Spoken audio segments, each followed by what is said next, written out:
Okay, let me push this back in a little bit. There we go.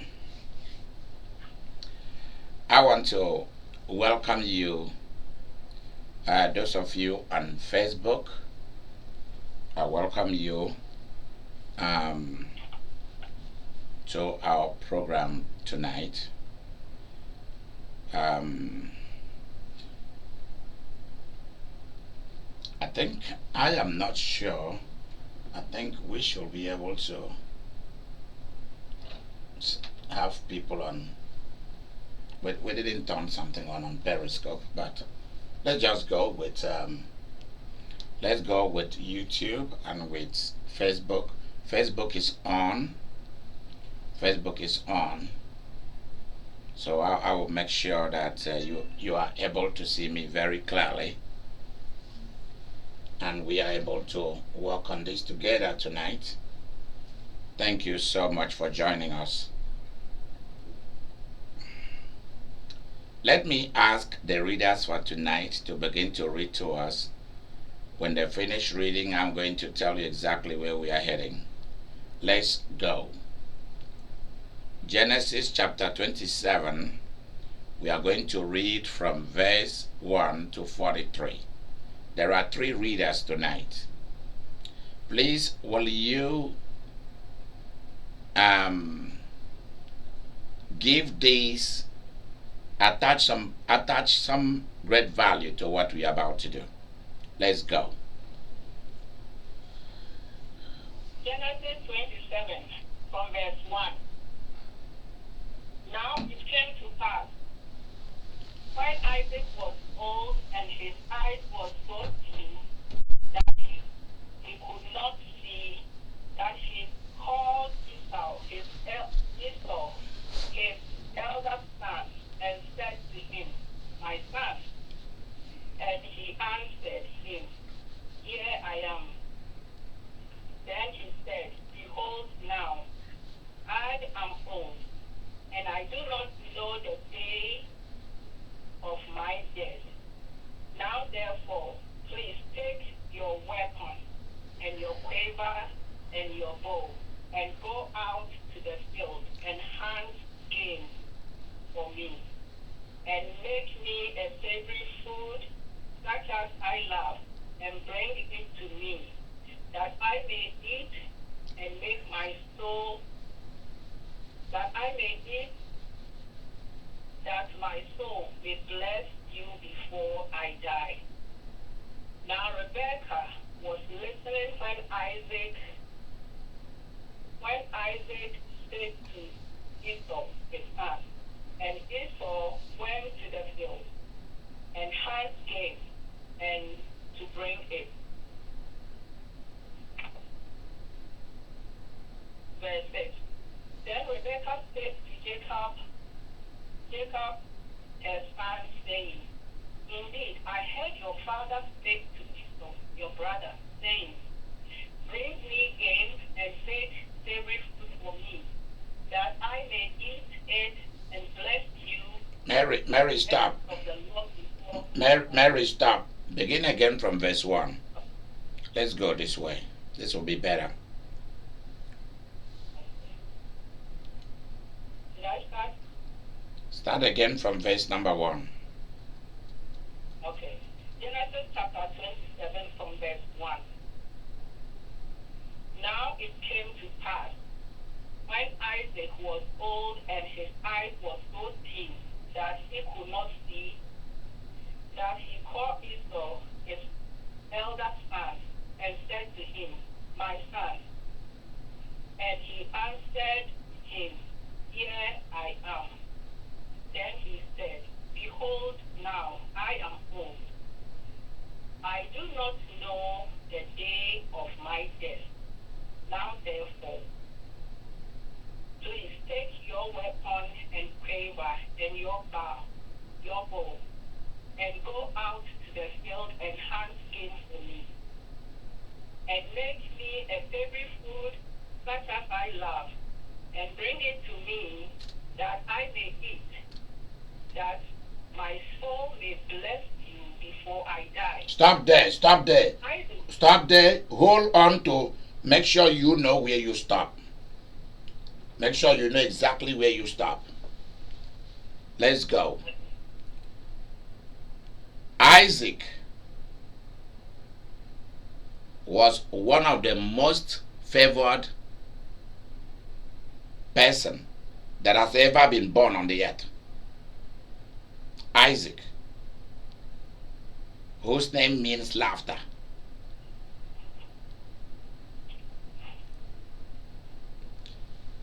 It is recorded, it is spoken, it is imagined that Isaac could not even put a dent on the inheritance of Abraham that was passed on to him.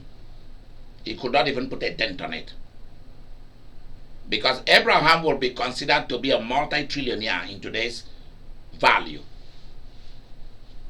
Isaac could not even touch Abraham's wealth. He couldn't eat it down.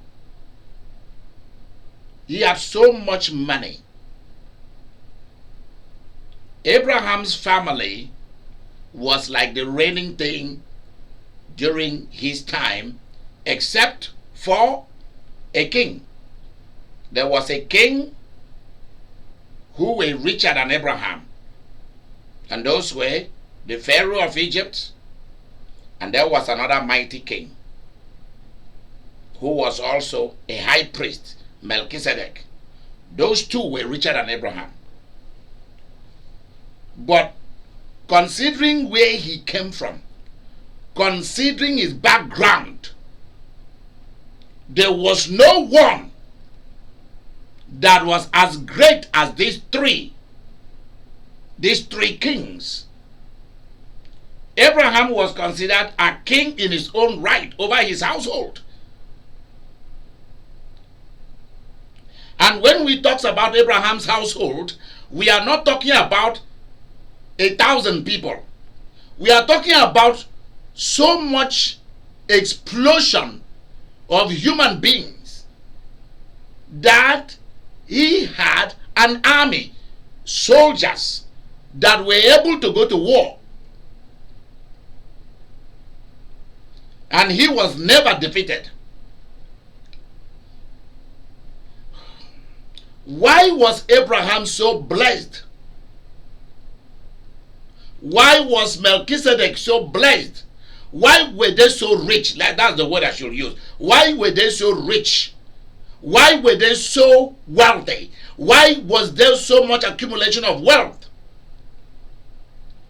Because something outside this physical planet was running in them, and running with them, and running through them, and running behind them, in front of them, and was involved in everything they did.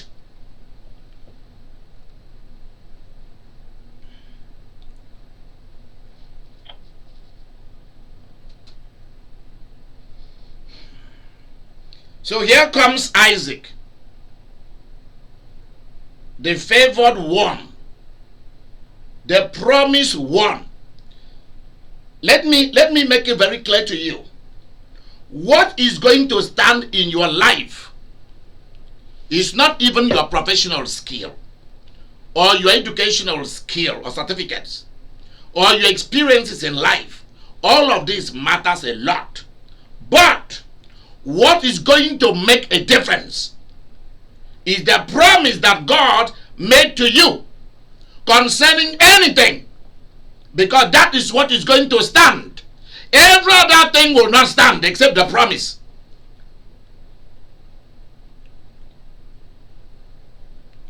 That's why when you hear me prophesying to you and you take it lightly, you are the one who is destroying yourself, not God. Because many of us, we take what God is telling us very lightly, and that is why God also take it lightly. Because until you attach importance to what God has said to you in a one-on-one encounter with Him, or it came from me. Because the blessing or the promise must come from somebody that you have come to see and to consider as your leader.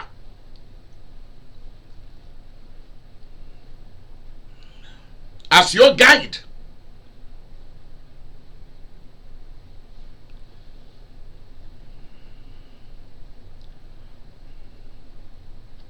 Here comes Isaac. All the rest of the 7 sons of Abraham, he sent them away with great wealth to be on their own with their mothers.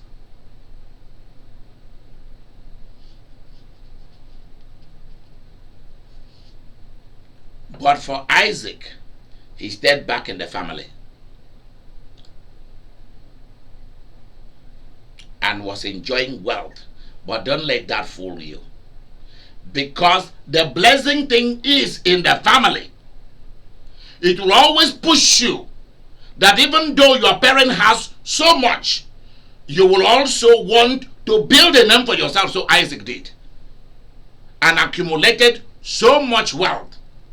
Isaac was a billionaire. His father was a trillionaire. Even in the days of when the stock fell, Isaac was still buying stocks.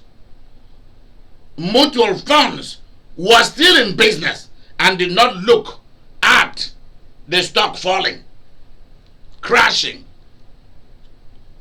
plunging. We use the word plunging because you will see him while his father raised animals and so on, and perhaps crops too.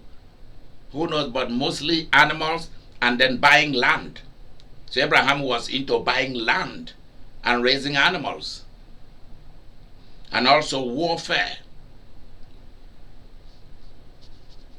and also politics. Abraham was a politician. He negotiated with kings and benefited mightily.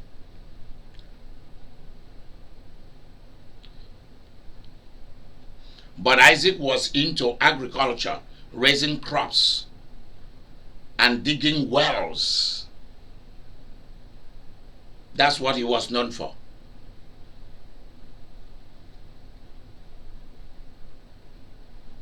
Here, he became very elderly. And that should tell us that he was a man that lived very long on the earth and enjoyed life. He enjoyed life.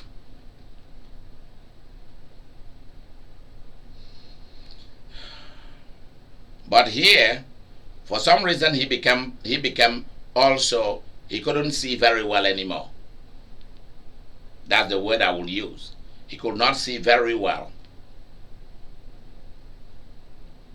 That also happened to his son. It really ran in the family. That also happened to Jacob too.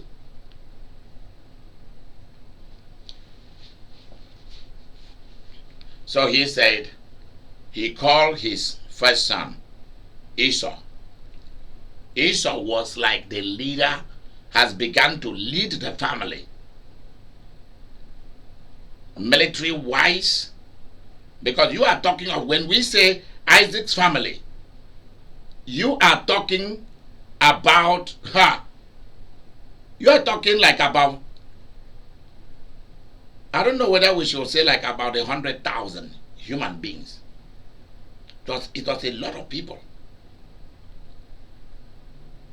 that belonged to them by inheritance, that belonged to Isaac by inheritance and by acquisition.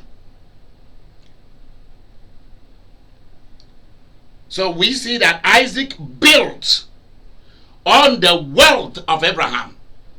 He built on it. And that should be, I don't know where we get this thing of always wanting to relax because somebody else has paid the price. I don't understand.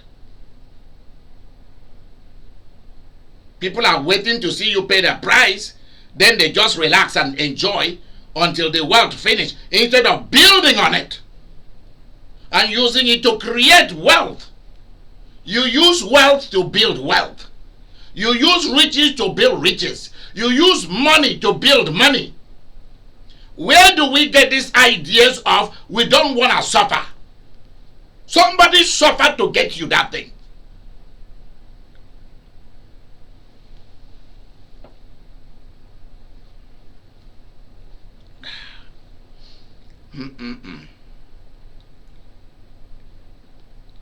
Esau, I don't know when God and when nature, when I will have to leave this earth. And I have to. Because that's the law. That I'm not going to stay here forever. I'm not like the tree.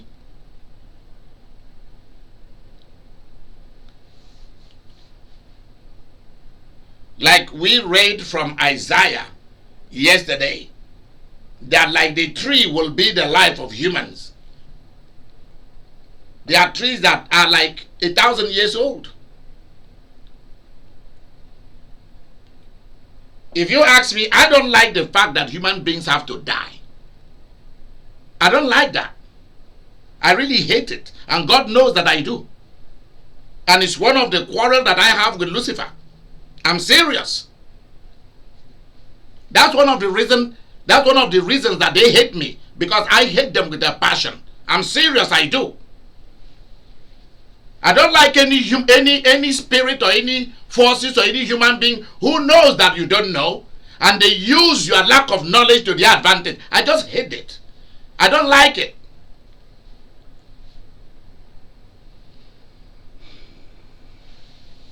It's not good.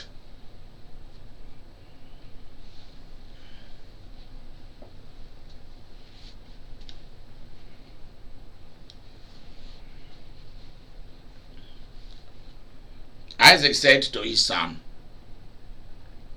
I'm getting very frail.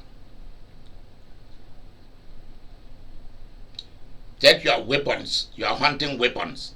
That's the meaning of all that grammar. Take all that quiver and bow and all of that. Take your hunting weapons, go to the bush and get some wild animals, whether it be wild pig or wild antelope or wild buffalo, whatever. That it's a wild animal, venison meat.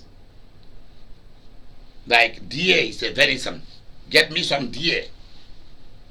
Some wild beast. Go and get something like you always do. So here we learn that Esau has always supplied his father and Rebekah with meat. He was a man of the wild. He loved hunting. He was a man of physical strength and stamina and great leadership. A soldier, that's what we are talking about. Esau was a soldier. He was already commanding his father's forces. And Jacob was the love of his mother. He was frail, smooth, and loved to be by the kitchen with his mom. He loved the hotel business. He loved the hotel business.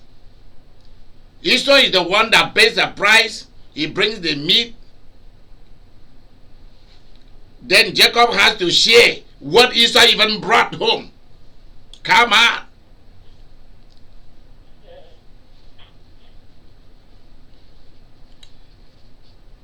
Jacob learned quickly from his mother.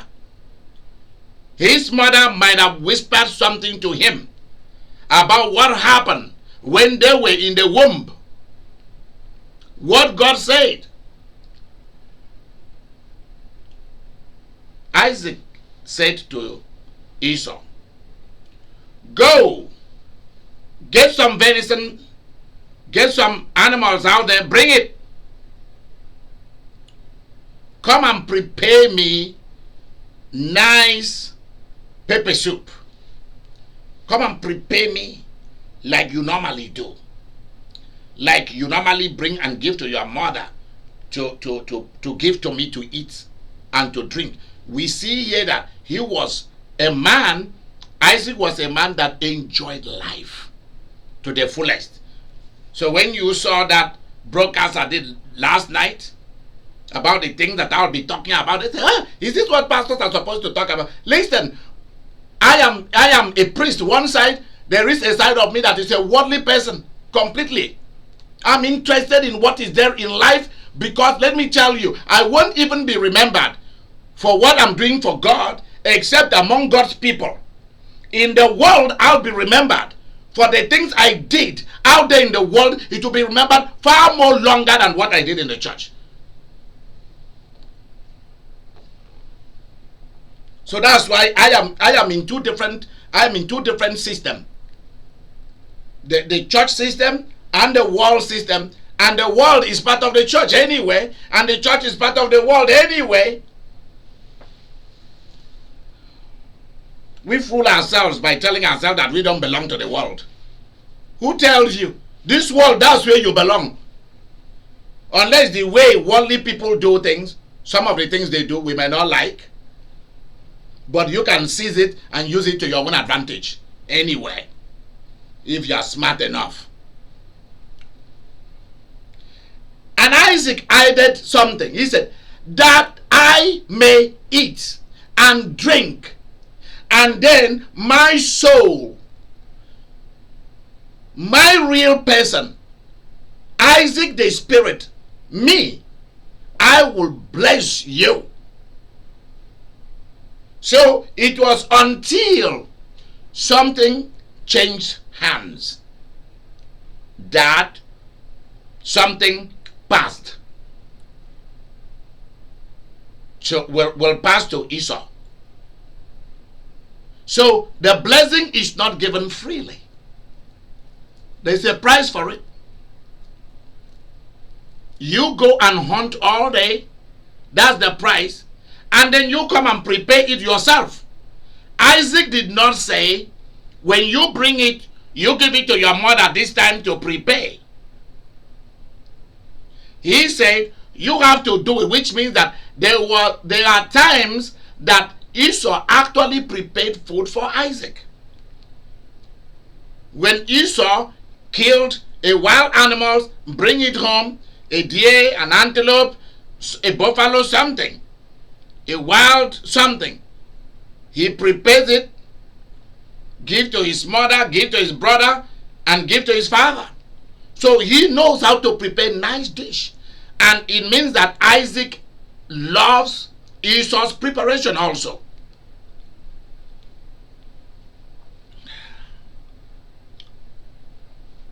And until the food and drink are offered at the altar of Isaac's belly, tummy, appetite, until that food and drink make Isaac happy,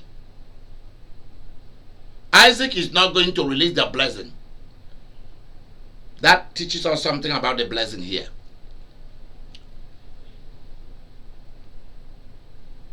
The blessing, though, is not for sale. Something is given. For the real blessing to be released, something must be given. Abraham gave 10% of the tithes of all he brought back from war to Melchizedek. Then Melchizedek spoke the high priestly blessings, which I don't even think I've ever spoken it over any human being. I don't think so. This is where some of you will reach with me, then I will be confident that if I speak the high priestly blessings according to the order of Melchizedek over your life, that's when everything everything just starts. Is never given. The blessing is never given to anyone who is going to turn their back on you. No. The blessing is not given to anybody who, when they become wealthy through your blessing, they will think that they are better than you. No. The blessing is given to people who you are going to get a big return back. Big time. Forever. As long as they live. Even after you are long gone. They still contribute to your treasure house. That is a lot of people, you go and somebody says, I bless you, and you never see any blessing. is because they've not yet taught you about how the blessing operates. The blessing is not given by a stranger that you don't know. You can't go and stand before pastors and ask them to bless you. They are just praying for you. They are not blessing you. Those blessings do not stand because you don't know them. They don't know you. That's why it's a father who was the one that shoot the child in there in that womb. Anyone who has the supernatural power and the financial power is the one who can do the blessing. The one who has, let me put it this way for you, the one who has worldly, this earth dominion, the ability to dominate, a ruler, a leader, somebody with wealth, and somebody with supernatural power at the same time, and somebody who has one leg in the church, one leg in the world.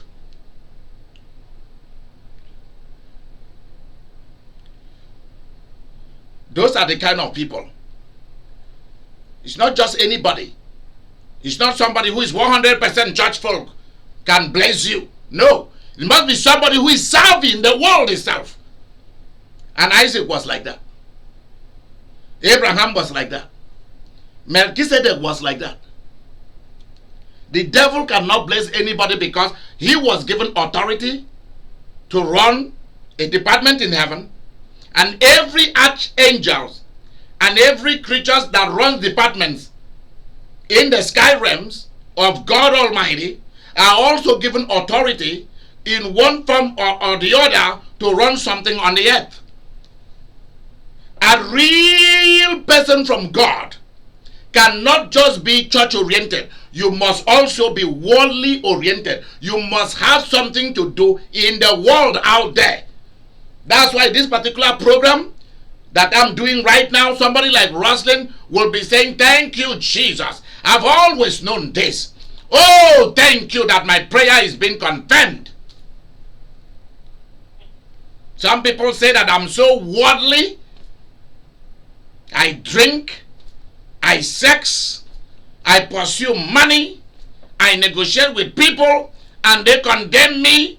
Now, the most reverend is throwing it all open. Here we go.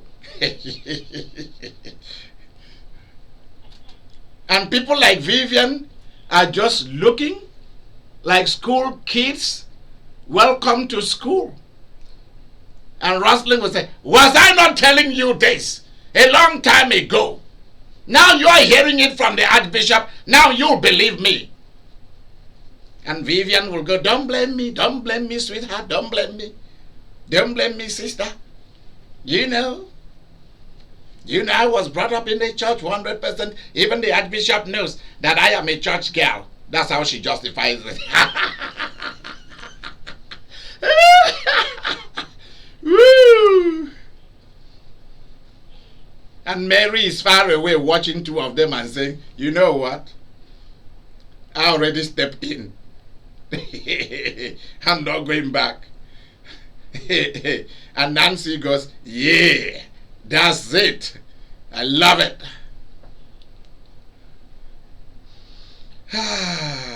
This is good. So the blessing is not just given by just anybody. It must be somebody you've known. You've known for a long time.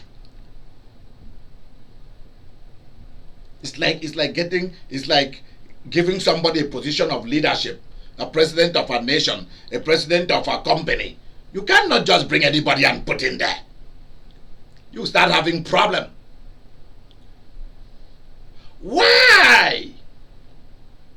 Why is this man, Isaac, with all the wealth of Abraham that he cannot even spend, asking for food, for meat and alcohol? You guys will think, oh, he asked for wine. He asked for, and some pastors will say, yeah, it was grape juice that doesn't have no alcohol. It was Dr. Pepper. so that those I know will die of cancer and become diabetic. You see, our Christianity will lead many of you to die before your time. Oh, it was no alcohol, so that we don't get drunk. It's only idiots who get drunk while drinking. Because a normal human being drink a glass of wine, a shot of brandy, and walk away. You're done. Like Europeans do. Like the Mediterranean people do. Every meal is finished with wine. A glass of wine, and everybody walk away. And the idiot want to sit down there and finish a brewery. Let them pack their things and go and live inside the brewery, so that we know that they really want to drink and die. This is the practice in Europe. In Europe, we don't have all this problem of religious stuff. We don't have it in the Mediterranean world. We don't have it in the Middle East, because this is their custom. This is their tradition.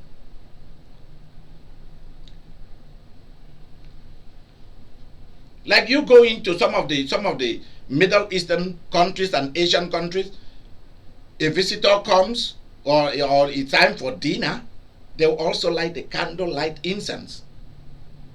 And you will place your hand over the incense, for the incense to touch your hands, the smoke of the incense to touch your hands. Then you can start eating, showing value to that food. Value to that food. You can see George Bush eating with some of the Arab kings and you will see them telling him what to do. Also Anthony Bourdain, you will see it. They will light candles, they will light incense to show you the dignity of that food, the value that is attached to the quality of the food in front of you. Some of you see an incense, you say, because devil people use this for this. I don't want to have anything to do with them. Woo! Churches that light candles, that do this, whoa, they are going to hell. And you don't even know what tradition they are. You don't even know. Then why do you light candles on the birthday cakes of your children? You shouldn't. You should not even celebrate their birthday. At least somebody offered that Jesus should be celebrated on December 25th. And somebody goes ahead, it was the day that they celebrated so pagan, right? Yeah. You become a doctrine. Are you not happy that at least the King of Kings has one day in the year to celebrate when he was born? Why are we messing up things for ourselves? And you yourself, why don't you stop having birthdays? Why don't you stop celebrating the day you were born? And for Jesus, you have to tuck it away. It was a pagan religion. As though that makes you into somebody. That makes you into a wicked person. Oh, Sunday was the day for one of the gods and goddesses. You don't need to do church on Sunday. Wow, you guys are all going to hell. You must become a Seventh-day Adventist and be baptized. As though being a Seventh-day Adventist, after they finish baptizing you, they leave you. They don't have anything to do with you. They don't know even what to do with you. Go and try it, you'll see it. Same thing with Jehovah's Witnesses and Mormons. They finish baptizing you, they abandon you, they don't know what to do. They can't help you get a job. They can't help you do anything in life. They can't help you set up a business. They abandon you. They just want to rejoice that they've been able to baptize somebody. I don't want nobody on earth to rejoice over me under any political or religious identity. I don't want it. That's why when some of those people, they see me, they want to talk to me about Jehovah. I tell them, listen, I already have him. And I hope you do. They say, oh, we do. I say, you better be sure. You better be sure. Because I'm sure. And I walk away. Oh, can we talk to you a little bit? I say, no, I'm not your catch. Go after other people, not somebody like me. If I tell you who I am, you won't even want to stand to talk to me. He said, yeah, I'm interested. I said, I'm an archbishop. At that point, their eyes become big, like the owl. Their eyes become big. You are an archbishop? I say, yes. Which denomination? I say, I'm Presbyterian and I'm Pentecostal. I'm part of the Reformed world. And they don't even know what that means. And if it is the Jehovah's Witness, I will say to them, why are you guys still preaching? Did the person who started your church now say that the war ended in 1914? So why are you guys on the street preaching? The war has already ended. The 144 people have already gone in. So why are you wasting your time here? And their mouth drop. They can argue.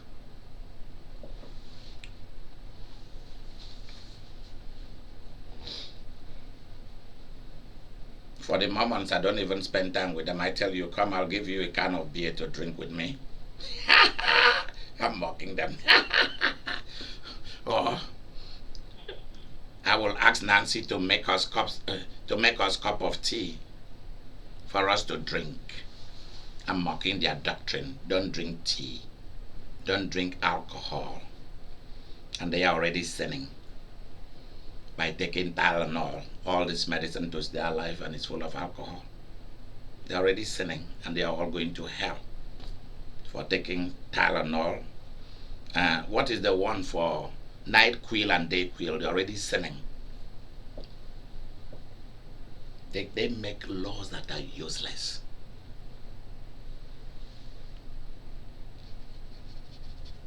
Why is the blessing important?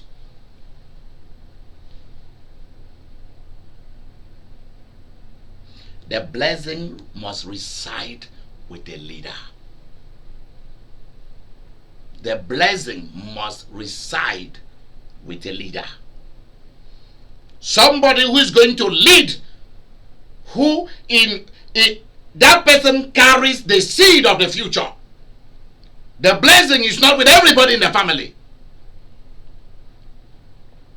I ask God that everyone that He brings to me must be people who have the seed of the future in their families. If they don't have it, then they are just going to be members and partners. But I need warriors that I can train. These warriors are the millionaires and the billionaires. They are going to be the leaders, the rulers, the movers and shakers of societies. Those are the only people who can get the blessings. And many people think, oh, just let me rush in the line and be blessed. You are getting prayer from me. You are not getting blessing. I don't even think anybody has ever had this kind of blessing from me. No.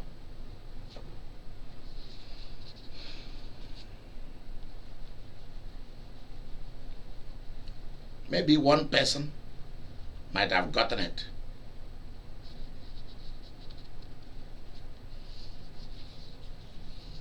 Everyone that I've given it to in Africa, they are all millionaires.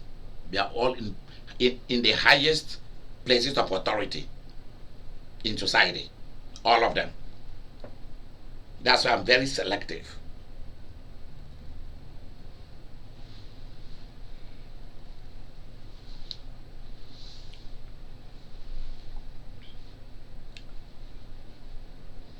So the blessing was to go to Esau and not Jacob. So why is the blessing so important? What is it about it that is this important? Why? What is it? That people are willing to fight over it in ancient times. In our time, people are not interested in it.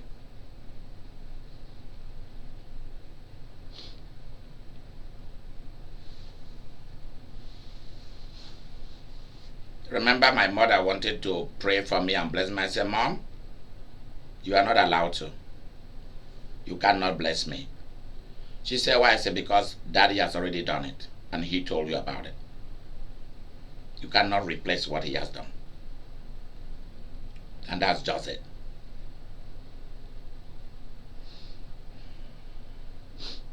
You have to know who should. It can only be given one time and it stand. It cannot be given by many people. Many of you are looking for different spiritual father and mothers. You can't have it that way. It's always one person.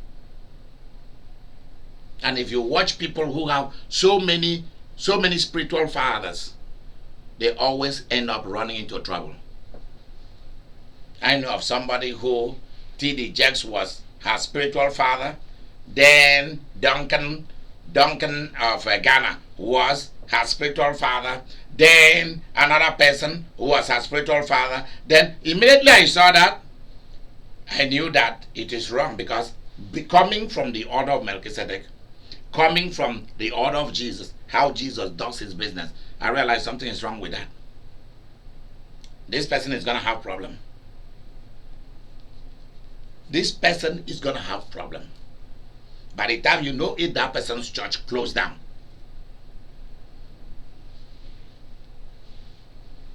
That white person is running a black people's church today. A church that is made up of black people. Started by black people. I'm serious. When you see people running like that, so many, oh, this is my spiritual mother, this is my spiritual, you can have either or, you cannot have both. And I know of some people who, they were with Kenneth Hagin, they were with brother Oral, they were with brother Hagin, they were with brother Oral Robert, they were with brother this, they were with sister this. I said, bloody hell, what's wrong with them? What are they looking for? Oh, from this I get this. Oh, from this I got healing miracles. From that I get money, miracles. From this I get... I say, to hell with you all. This is a concoction. This is not how this operates. You stay with one person and you get everything from that one person. And that's how it has been from Bible days. Abraham from Melchizedek. David from Saul. From Samuel, please. David from Samuel. Saul from Samuel until he rebelled against Samuel. Go and look at the history of King Saul. Not good. Very bad. Moses with Jethro. Joshua with Moses. Elisha with Elijah. It's always like that. John the Baptist was supposed to fold his ministry. His ministry should have become part of the ministry of Jesus. And somebody who was a disciple of John the Baptist was wiser than John the Baptist. Turn the ministry over and follow him. Become his disciple. John will have become the vice president of Jesus' ministry. And he will not have died the way he died. But two people in his ministry, one is named, the other one is not named. And that is Andrew. Andrew had John. Andrew was John the Baptist's disciple, follower, strong one, kinky.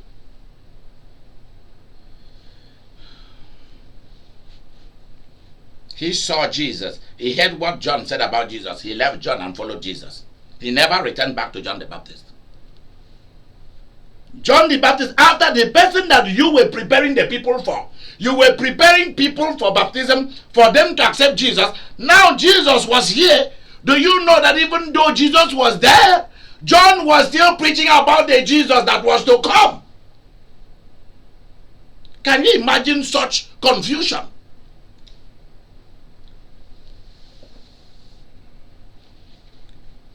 Because we want to do ministry.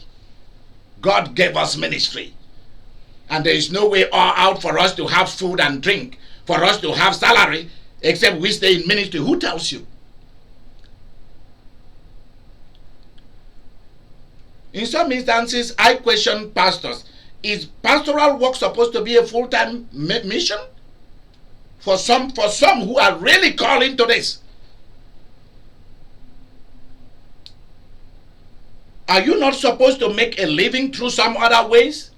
Are you, if you ask me, I will not have professional pastors in my ministry, in our church, in our ecclesiastical jurisdictions around the world. Everyone who come to seek that office must have been a professional, a banker, a lawyer, a judge, different things. A medical doctor, you must already have something that you are doing. Because I don't understand. There will be some place for professionals, but I have to really make sure that we lay down the rule. Because people can become lazy, especially when other people have paid the price for them. And they just want to come and eat and destroy. What is so important about the blessing that people are willing to die for it? Esau quickly ran out to go and hunt. Rebecca is like, not so fast. I'm going to do something about this. I want us to finish reading that story so that I go down to the touchdown. Today we are not dealing with the blessing. There's something else that I'm dealing with. I'm going to talk about it. I'm laying the background for it this evening. Sometimes this week or next week, I'm going to call a special holy hour whereby I'm going to deal with the depth of knowledge concerning this kind of thing.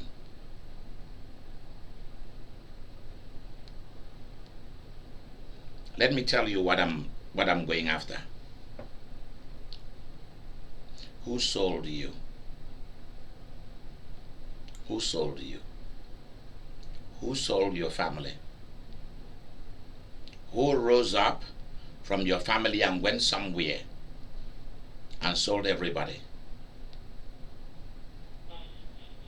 Two witch doctors in my mother's village went to the Cameroons and brought a very nasty, I don't know whether it's a god or a goddess, and brought and placed there.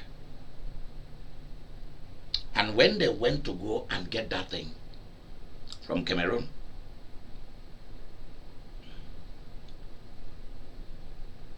that thing always will ask you to sell the city, the nation, or the people to whom it is coming to stay.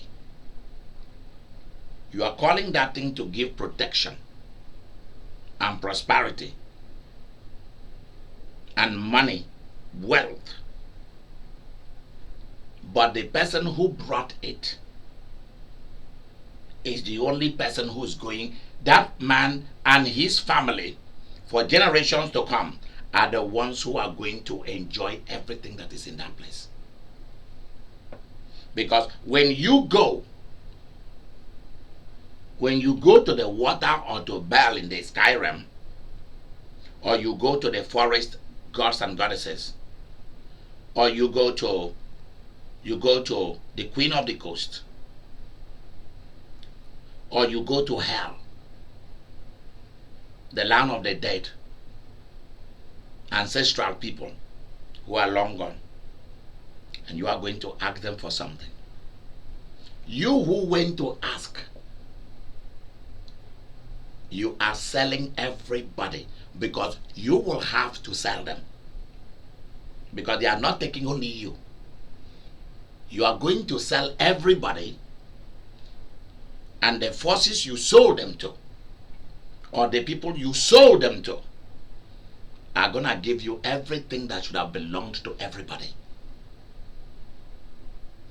I'm now telling you some deep things about this earth.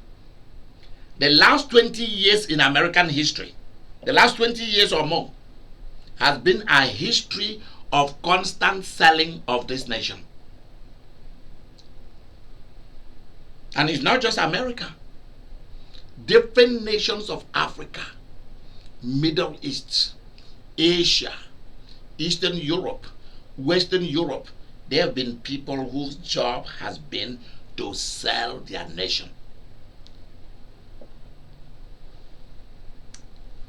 Hitler sold all of Germany and took all of the power of the people of Germany. As one man took the entire power and the entire voices of everybody in Germany and in Europe, and everybody cowered before him. Everyone cowered. That's how you know. That's why you know that Trump presidency is not a good presidency. Because it put any leader whose presidency or leadership put fear in people, either him or people who are with him, have sold the nation. Idi Amin sold Uganda. The Northern Emirate Kingdoms of Nigeria sold that country. That's why everybody cowered before them. That's how you know. Mugabe sold Zimbabwe. That's why everybody cowered before him.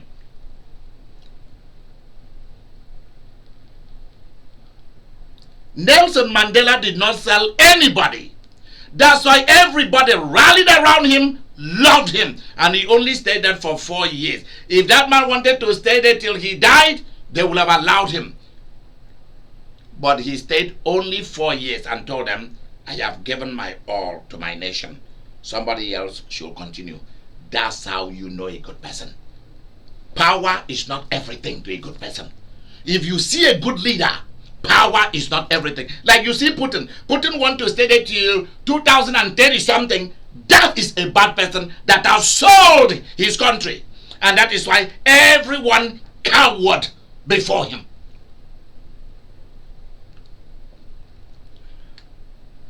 Nobody is afraid of the Queen of England. Why? Because power is not everything for her. And yet she has power. She has glory. She has wealth.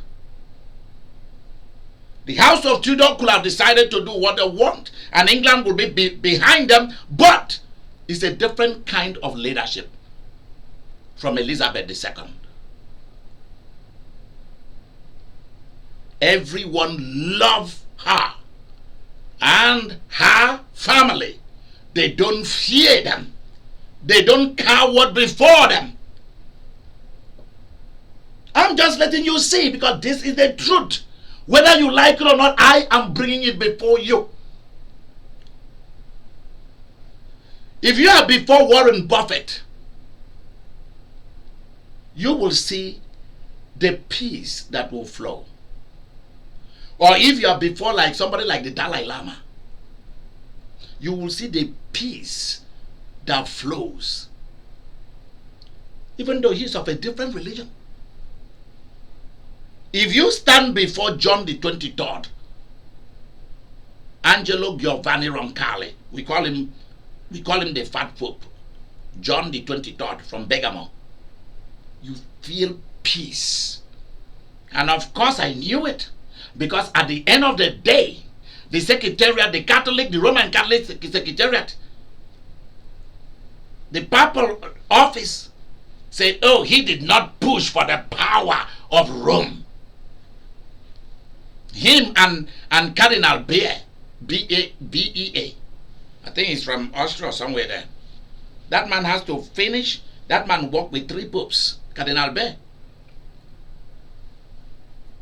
And they accuse him that he did not help those popes to throw power everywhere to make. Because there were some popes that when they appear from their bedroom, even the cardinals had to bow and kiss their feet. I'm telling you, it was happening in ancient time. Because power was everything. And then there were some who, when they appeared on the scene, They wrap their arm around you and say, my brother, my sister, how are you? Have you eaten? How are the children? Others didn't care because ambition, and they failed to know that history will destroy them.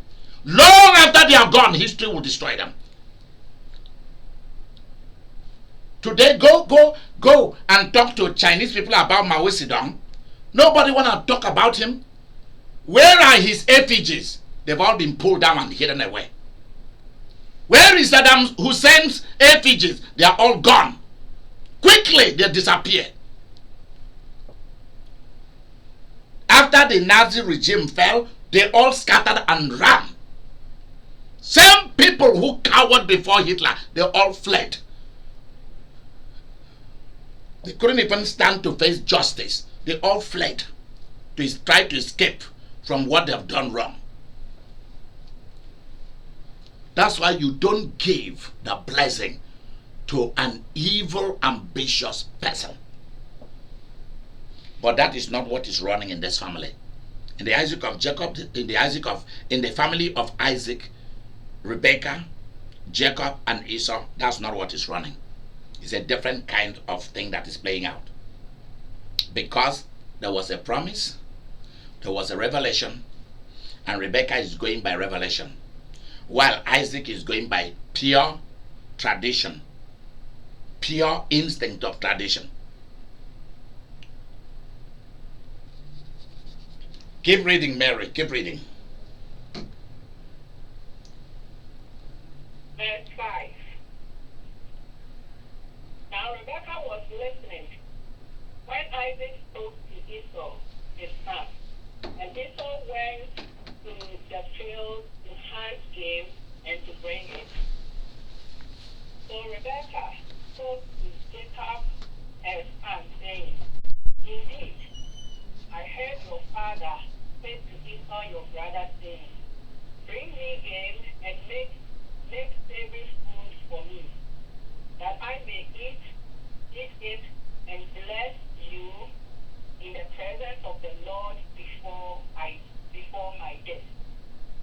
Now, therefore, my son, obey my voice according to what I command you. Go now to the flock and bring me from there 2 choice skins of goat, and I will make savory food from them for your father, such as he loves. Then you will take it to your father, that he may eat it, and that he may bless you before his death. And Jacob said to Rebekah his mother, Look, Esau my brother is a hairy man, and I am most tame man. Perhaps my father will fail me, and I shall seem to be a deceiver to him, and I shall bring a curse on myself and not a blessing. But his mother said to him, Let your curse be on me, my son. Only obey my voice and go. Get them for me. Verse 14. And he went and got them and brought them to his mother. And his mother made everything such as his father likes. Verse 15. Then Rebekah took the choice clothes of his elder son Esau, which were with her in the house, and put them on Jacob, a younger son.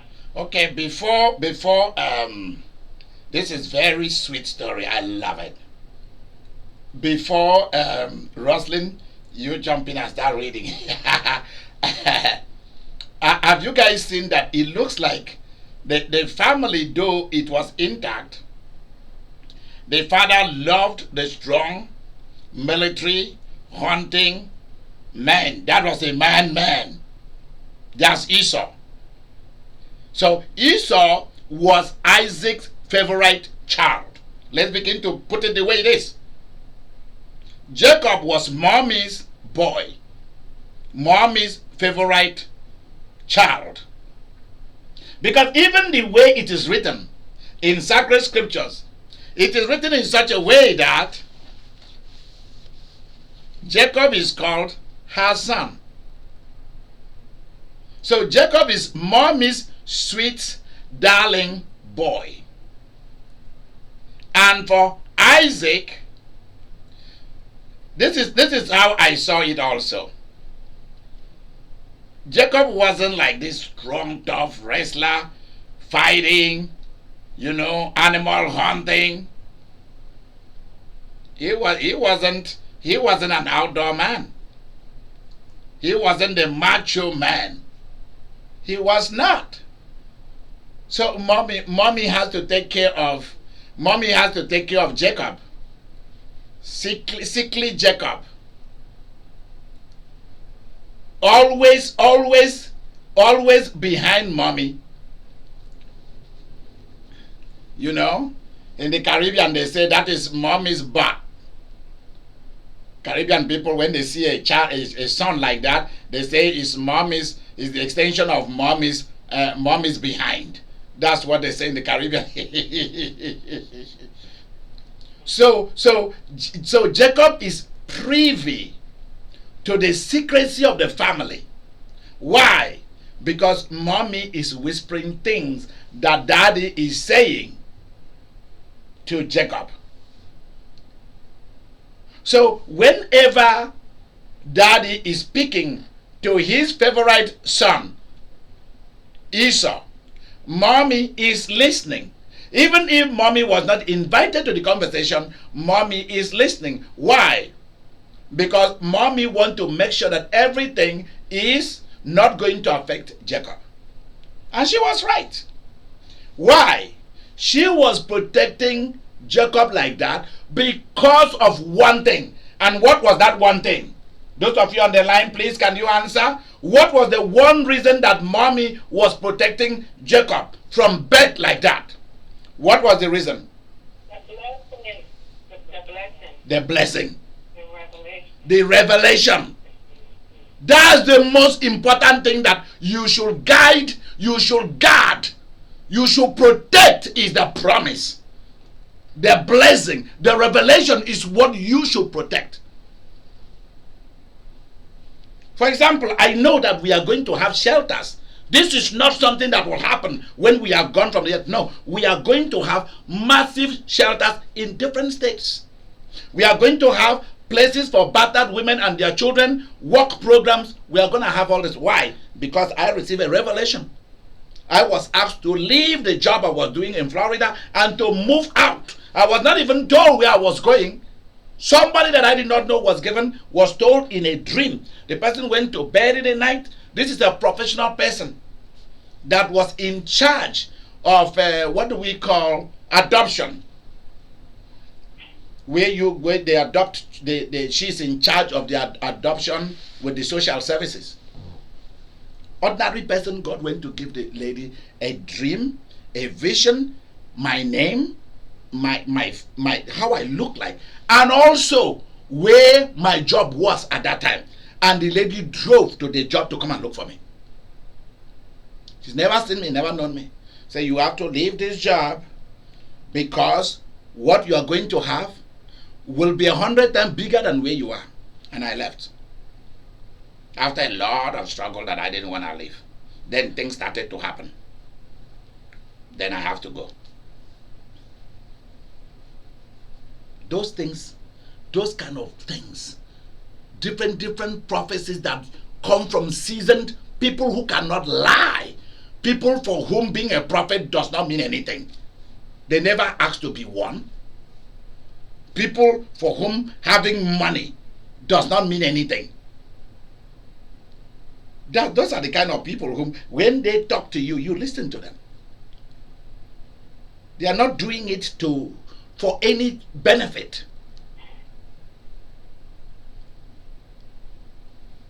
When you receive such thing, you treasure it. Because those are the things that are going to happen. When I was told I'm going to go to America by elderly women since I was young, I started treasuring it. Then when my father blessed me and spoken to me 2 weeks before he died, that's what I carried with me. Now I'm in America. Exactly as they all said. Exactly as my father said.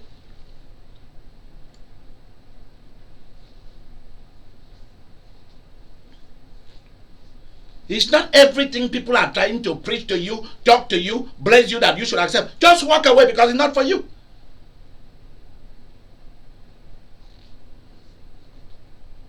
People are running around. Let me meet this man of God, because they will pray over me, and I will have a breakthrough in this. Let me go to this one. Let me go to that one. You never get anywhere with that.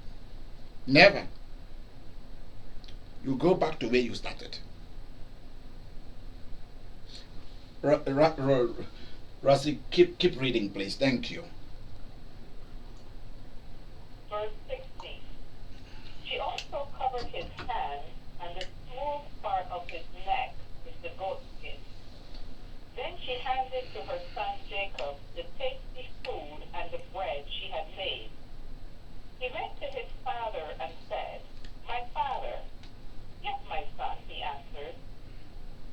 "Who is it?" Jacob said to his father, "I am Esau, your firstborn. I have done as you told me.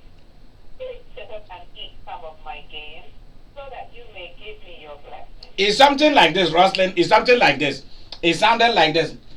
I am Esau. What is going on? I'm having a cold. I have been sick. I've been sick all day. Since I went to go and hunt, I went sick to go and hunt for you. The voice sounds like the voice of Jacob. Well, let's see. Continue, my dear. Verse 20. Isaac asked him, "How did you find it so quickly, my son?" Oh. "The Lord your God gave me success," he replied. Did God kill Rebecca, and did God kill Jacob? When they used God's name to try to get something, did God kill them? No. Huh? No.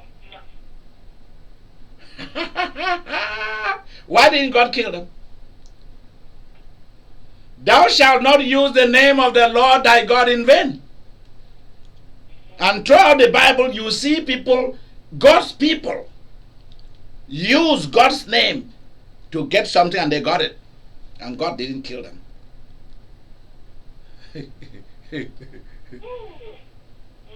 I hope we are getting somewhere. Even God telling Samuel what to say to avoid trouble. Even the sons of Jacob using circumcision to kill their enemies. They circumcise them unto the Lord and turn around and kill all of them.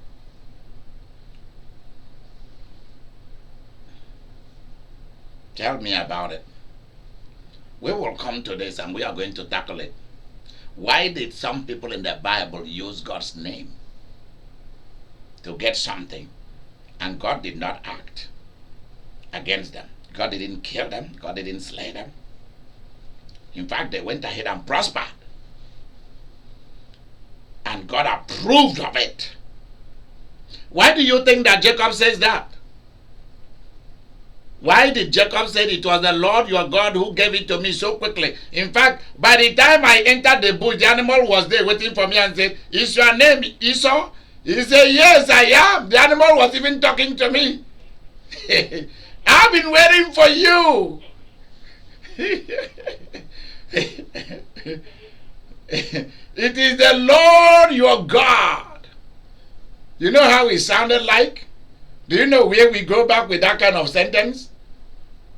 Abraham was about to offer the same meat eater, alcohol drinker Isaac. You remember? Abraham was about to offer him at Mount Moriah. And God said, "I'm now seeing your sincerity, your authenticity towards me. You mean business." And Abraham turned around and saw a ram caught in the ticket. It was something like that. Yay! By the time that I reached the bush, there was a gazelle, a deer caught in the ticket. I just went there and brought it down. Yeah, eat and bless me. That's how it sounded like, yeah? The Lord your God made it possible for me. Ha ha. Yeah.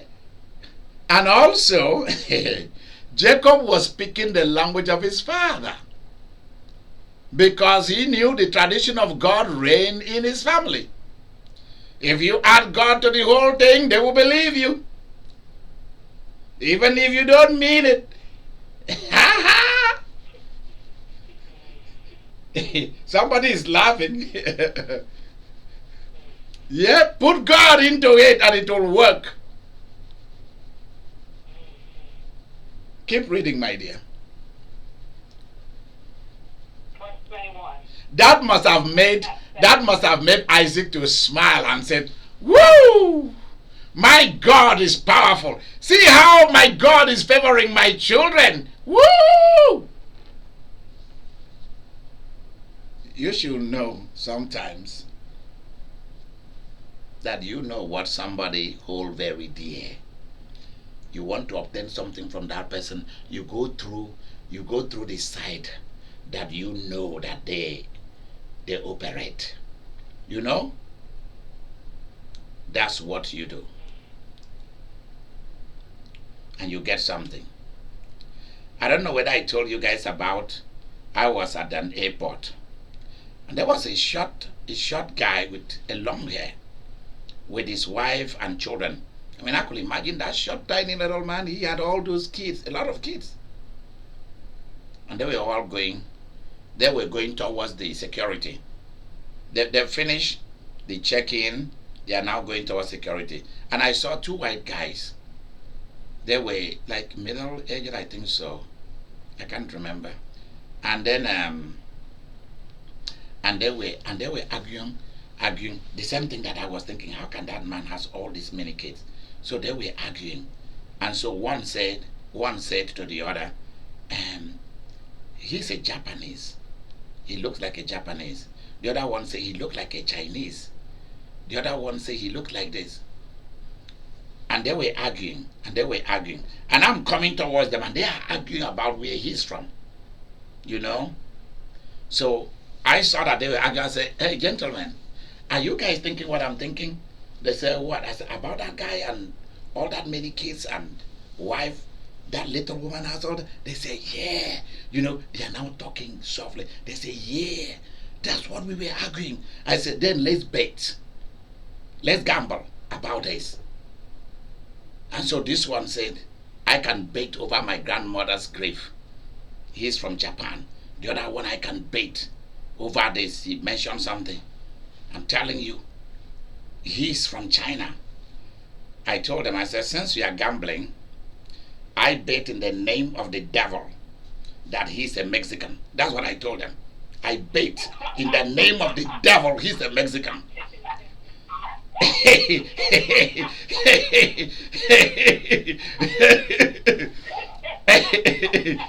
And I said to each of them $20 each. I think it was either $10 or $20. I think it was $20. Yeah, $20 each. This guy said, "You are joking." I said, "I'm not joking. Let's bet. Let's gamble." The guy said, "Let me tell you something. I have never spoken in the name of my grandmother. I hold her so dear. It's always true." That guy is from Japan. And this one goes, "I'm telling you." And he said something about in the name of something, his own kind of belief. That guy is from, I bet that guy is from China. I say, I speak, listen, all of you. In the name of the devil, that guy is a Mexican. They say, "Are you sure?" I say, "I'm sure." When it comes to gambling, the devil will never, the devil, even though I don't gamble, but this one, hey, the devil better get it right. The devil better get it right this time, you know. In the name of the devil, he's a Mexican. And we are walking and following them. We are walking and following this family. This family do not know that we have put money on their head, a buck for each head, you know, and they are all going. So as we reach the security, as we reach the security, it was their turn for them to show their passport or their IDs and so on. It is the father that has, you know, in one travel you have everybody's identity, something in it, something like that. So he's showing this, he's showing that, he's showing everything to them, and then suddenly he's speaking Spanish with the woman, and the woman is speaking Spanish with him, and then the kids are speaking Spanish. Everybody is speaking Spanish, and I'm like, my money. If you see the way two of them, if you see the way the two look at me, the other one look at me, you see the way they look at me, I said, my money. I mean, I had my 20 bucks in my hand too, because this is serious. Do you know each of them, they placed their $20 on top of my own. This one placed, this one placed, this one placed. And I counted my money, 20, 40, 60, 80, 100. I look at it. I say, I have started this year very good. This is very, very good. I immediately turned the phone on and I called Mary. I said, I have already made money. Happy New Year to me. And I wanted to celebrate it. So while we were waiting for the flight, I went straight to where they have all these things they are selling, and because it was the evening time, and the lady asked me, what would you like to drink? I said, please, I need a glass of champagne. And you can see how I lifted up that champagne so that the guys where they were sitting, as they looked back, they saw me and I lifted it up to them like a toast, like like a toast, you know, and I drank. Oh, they were so mad at themselves that they couldn't get it right. Woo! That's how I started the new year. The first travel that I did. Yeah. Roslyn, keep reading. Verse 21. Then Isaac said to Jacob, come near so I can touch you, my son, to know whether you really are my son Esau or not. Jacob went close to Continue. Jacob went close to his father Isaac, who touched him and said, the voice is the voice of Jacob. The hands are the hands of Esau. He did not recognize him, for his hands were hairy like those of his brother Esau. So he blessed him. Yep. Are you really my son Esau? He asked. Yeah, he replied. Yeah. Then he said, my son, bring me some of your game to eat, so that I may give you my blessing. Jacob brought it to him, and he ate. And he brought some wine, and he drank. Then his father Isaac said to him, come here, my son, and kiss me. So he went to him and kissed him.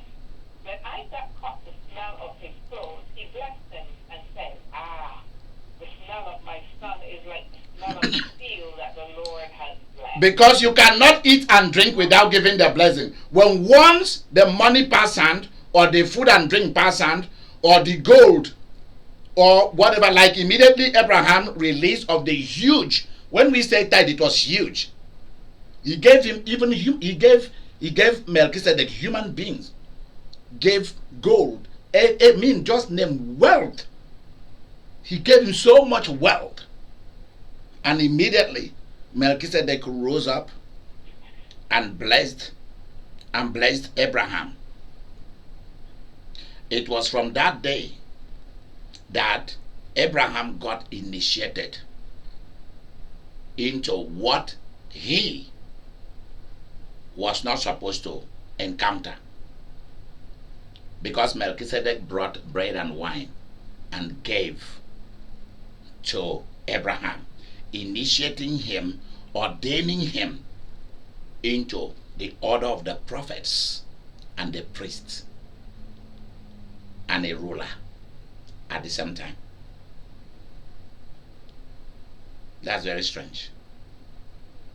For Isaac, Jacob brought the food and the drink. Rebecca knew the system. A lot of people do not know the system. Rebecca knew how to work the system. She knows how the system of God works. That's why she was the one that went out to find out who are in her womb. She knew the system. Do you know what each of your children came to do? Unless my parents knew about me. Do you know what each of them are coming to do? If you don't, contact me. And let's contact heaven so that you know what each of them come to do. Who is supposed to be a banker, who is supposed to be a lawyer, who is supposed to be a Supreme Court judge, who is supposed to be a president of an oil corporation, who is supposed to be a footballer earning millions upon millions, who's supposed to go into basketball, a writer, an actress, all of that you're supposed to know. A president of a nation, you're supposed to know. A senator. All these are prepared ahead of time.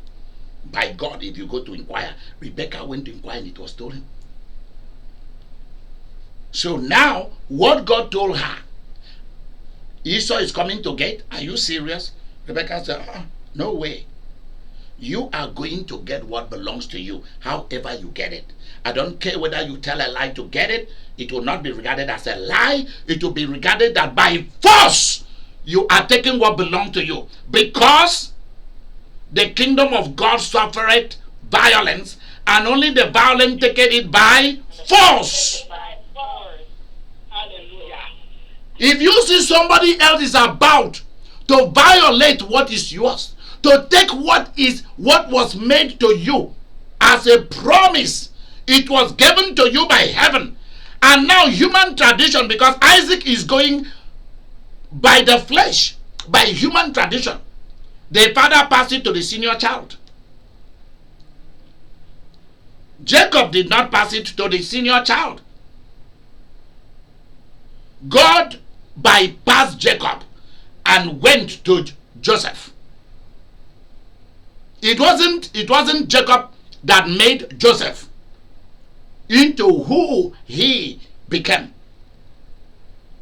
Jacob is the father of Joseph, but he did not get him made. God bypassed. He bypassed the tradition.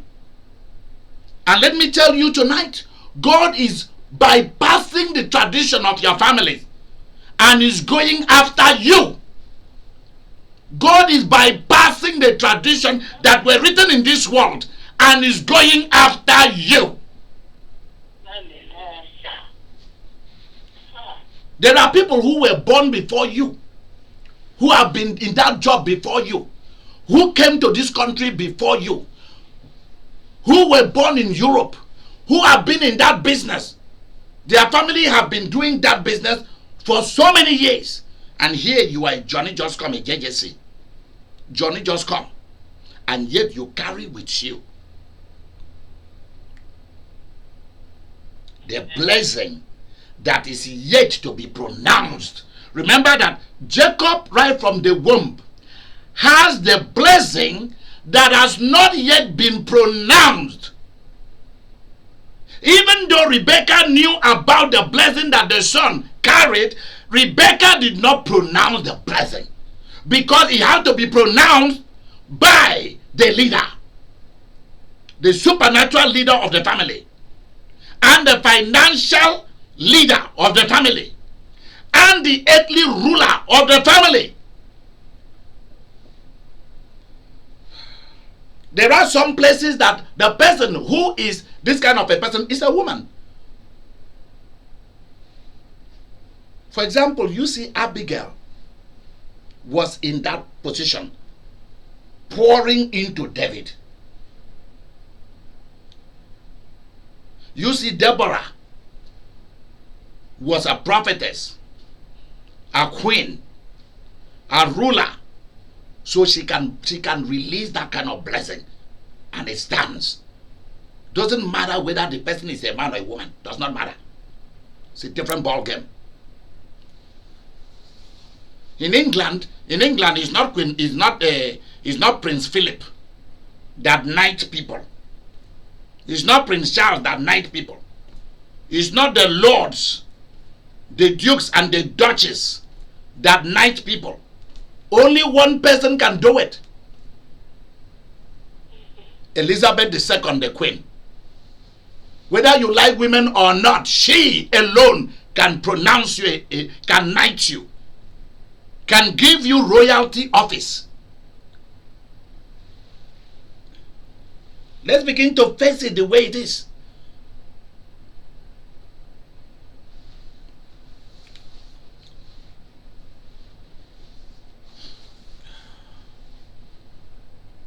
I came to discover that what ran in Joseph because of what Rachel put in Joseph.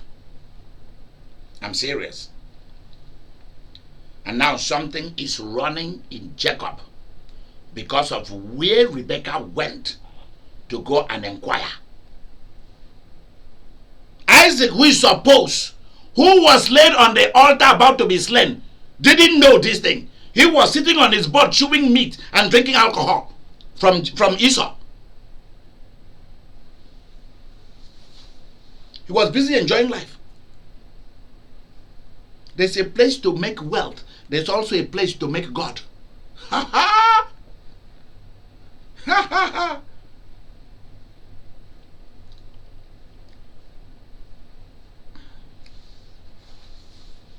Because if you don't have God behind with what you are doing, how are you gonna know when something gonna crash and you're gonna know how to take care of it before it even starts? So Jacob had a blessing that has not yet been busted, that has not yet exploded. It was inside him, sleeping. And everything, why Rebecca brought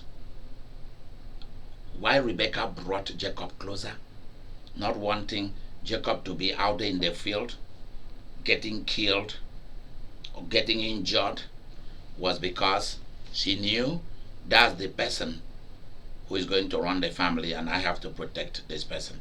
That's exactly what my father did. Roslyn, keep reading, please, my dear.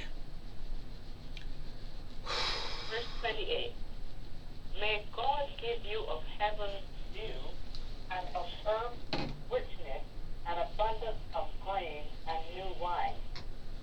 May nations serve you and peoples bow down to you. Be Lord over your brothers, and may the sons of your mother bow down to you. Okay, hold on. Let us hear the content of the blessing. Because we will see that Isaac was very much interested in food. So let's hear what are the other content of the blessing. Start again. Start again. Yes. May God give you of heaven's dew and of earth richness. Okay, listen to this. May heaven give to you. Let heaven give to you what? May God give you heaven's dew. May God give you heaven's dew. D-E-W. Is that right? Right. And the earth richness. In other translation it says, and the fatness of the earth. May the earth give you fat things. And what again? It says an abundance of grain and wine. You hear that? Went on to say, abundant of grain and wine. You hear that? Abundant. yeah. So much supply of everything. Go ahead, let's see other things that goes with this. May nations serve you and peoples bow down to you. Okay, stop there. May nations serve you. Peoples bow down to you. Whoa! This is heavy. Do you know what Isaac is doing? Do you know what we call this? Because this is where it is getting hotter now. May God give you of the dew of the heavens and of the fatness of the earth. May nations do what? Nations save you. S-E-R-V-E. Let nations. Nations bow before you. And the nations serve you and people bow down to you. Nations serve you and people bow down before you. Are you guys getting what I'm getting? Yes. What? Okay. Do you see what he is doing? He is giving. He is selling. Isaac is selling. S-E-L-L-I-N-G. He has gone shopping, and in the shopping cart, he has bought every nation of the earth in Jacob's time. And after Jacob's time, he's bought people anywhere in the world. He's bought nations and gave that. Sold. He bought and sold the earth and the fullness thereof, the people in the earth, the nations that comprises the earth in that generation. He has bought them and sell them 100% to who? Jacob. To Jacob. You guys should say this. You've never heard this. You've never known this. You've never heard this. Isaac has bought. He went shopping. He went to the sky realm and shopped. And he went to the earth and shopped. He went to the nations and he bought. It means that Isaac has bought the kingdom of heaven. He's bought God and all of his angels. I'm playing with words, but I'm real. He's taken control. He's taken everything that is in heaven. In every planet, he's bought it. He's bought the sun, the moon, the planets, the galaxies. He's bought the stars. He's bought the sky realm. Everything you can see above, seen and unseen, he bought. And he's giving them to who? Jacob. Then he came to the earth as though that was not enough shopping in the shopping cart. Amazon is not big enough. Alibaba is not big enough. Walmart is not big enough. He now came to the earth. He said, I'm not even satisfied with what I'm doing. I am giving you of the dew, even the rain, the sizzlings, whatever is good in the sky realm. He bought it. He bought the rain. He bought the dew. He bought what makes things work from the heavenlies to the earth. He bought and gave to Jacob. Then he came to the earth to start shopping on the earth. Remember he said, may God. So he brought God. He brought God and gave God to Jacob. This is huge. What we are doing tonight is big. He brought God and said, to you alone, I gave God. And everything about him. And everything God owns in planet heaven, you now own. Take it. Do you guys now see why a stranger from heaven, somewhere along the way, will have to come to Jacob to change Jacob's name and said, your father made you a prince even before God. The prince was made by, Jacob was made a prince of heaven and earth. By who? By Isaac. By Isaac. And God has to send an angel to come and open it up for him.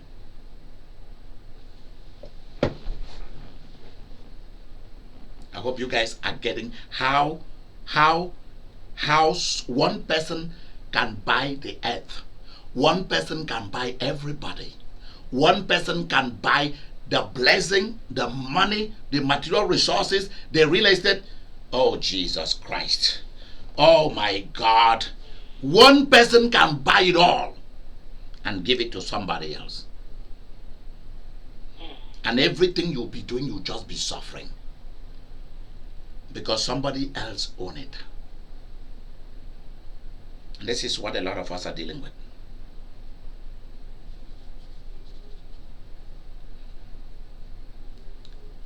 It wasn't enough. Isaac bought the earth. Isaac came and talked to the earth and told the earth, I buy you line, hook, and sinker, everything that is upon the earth. The fatness of the earth I buy you, and I give it to my son Jacob. This is huge. This is huge. So no matter what Esau is going to do, he will be what we call OSH. O like orange, S like Samuel, H like Henry. Original sufferhead. That's what he will be. He will be suffering. Why? Because if he wants to enjoy a little bit, he has to go and buy from who? Jacob. See, that is how this works. This is big, isn't it? That is why one wicked ruler, one wicked person can go to 7 witches. Like some people did. They can go to 7 witches in any country, and then they can sell the original country and buy everybody. And buy the presidential position, the senatorial position, the Supreme Court judge position, the president of university position, a general in the army position. One person can buy it. Go somewhere, sell everybody, and buy it. And nobody there. Everybody will coward before that person. This has been an ancient practice. This has been an ancient practice. It is also, what I'm telling you is very common among the occult world, the world of magic, and the world of witchcraft is very common. Before they go to anywhere, they try to buy that city and the people in it. How many of you practice that? I do. Before I come back to New York, I'm gonna deal with New York or DC right here in Wichita, Kansas before I go there. So that I want to take certain cities from those who bought it long time ago. Hallelujah. I want to take certain places because I am the titular owner and titular person, and my partners to be able to take care of certain things. Because a lot of good things are in the hand of wrong people. Get what I'm saying? A lot of wrong people have bought what belongs to you.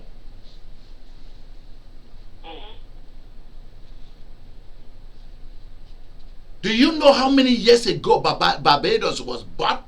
St. Lucia was bought. Ghana was bought and sold. Jamaica was bought and sold and then divided. That's why Jamaica will keep killing each other, murdering each other. Do you know how many years ago Haiti was bought and sold?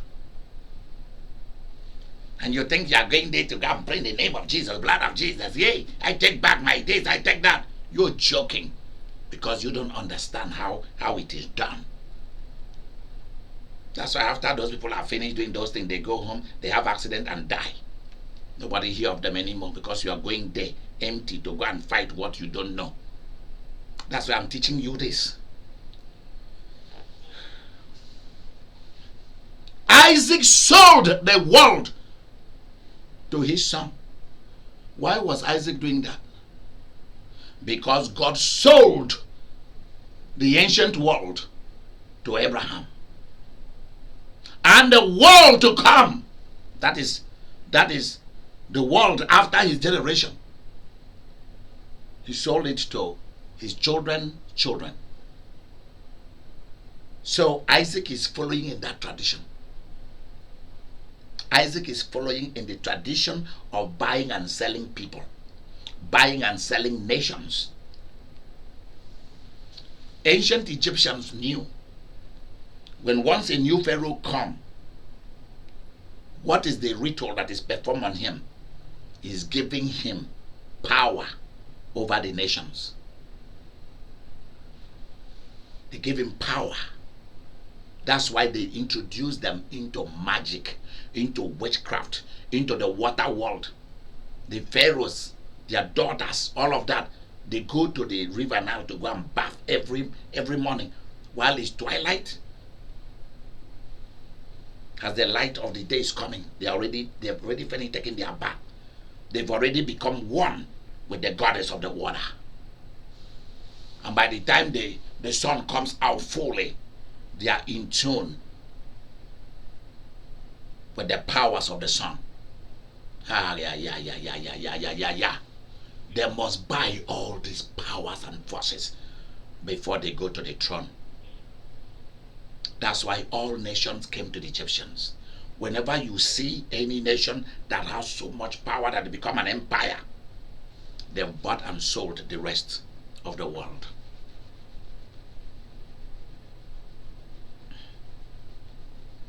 I'm telling you what I know. He's telling him the fatness of the earth belongs to you. Doesn't matter what you are going to suffer in future, what people are going to do against you, does not matter. Because you have this. That's what matters. Ha ha! Whether your marriage worked or your marriage did not work is none of your business. Hallelujah. You should know this.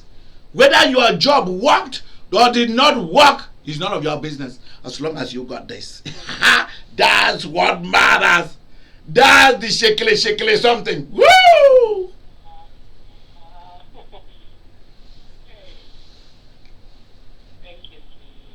Yep. That's why some of you take Jesus so lightly. I don't. Why? Because when you guys sing, He has the whole world in His, I said, do these people even know what they are singing? This guy bought the entire earth forever, not for a generation, forever, with his blood. People don't understand how huge this is.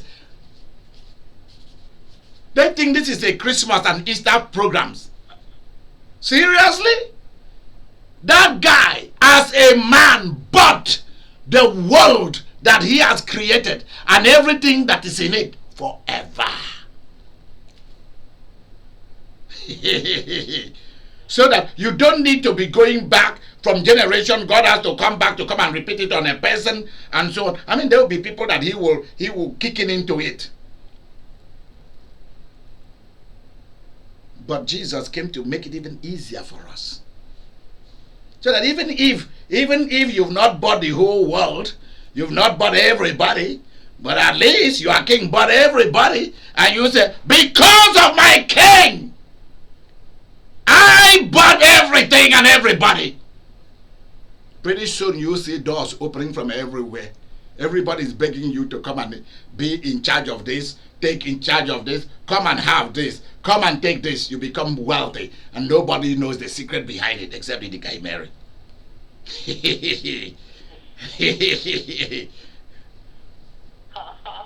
You thought that slave trade has ended.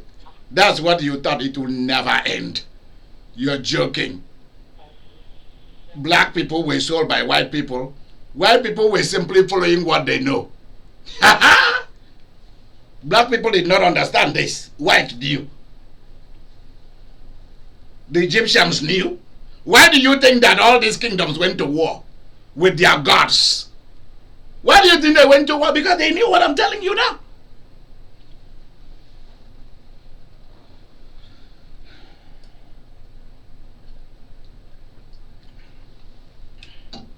Those who know their God shall do what? What did he say about exploits? They shall? They shall do exploits. Somebody should find it and you stop us and you read it.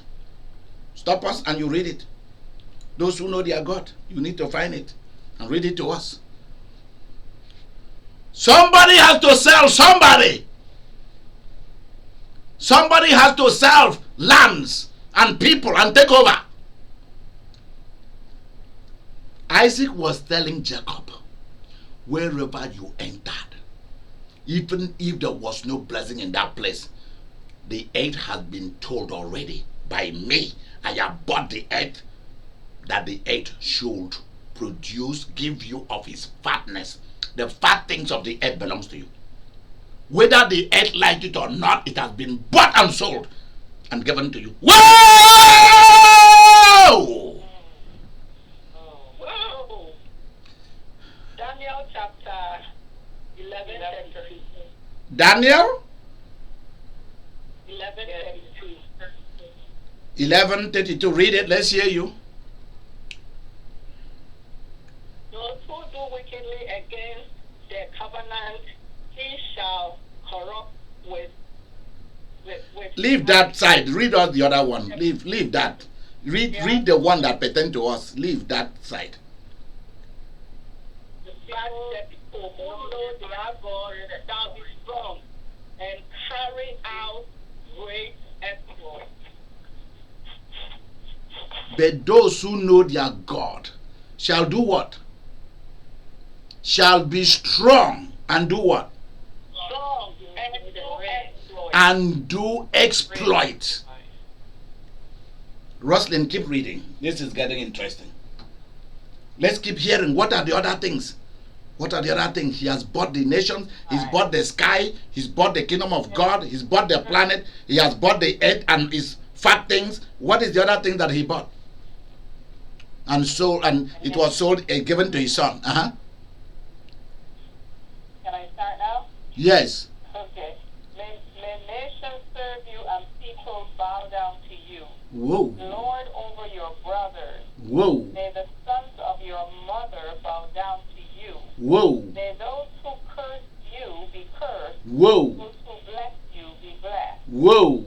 After Isaac finished blessing him, and Jacob had scarcely left his father's presence, his brother Esau came in from hunting him. And now you know that Esau is now under him. Esau has been bought and sold too. I wouldn't want to be in Esau's shoes. You say what? I wouldn't want to be in Esau's shoes. There you go. Esau has been bought and sold just like that. Just like that. It's been bought and sold.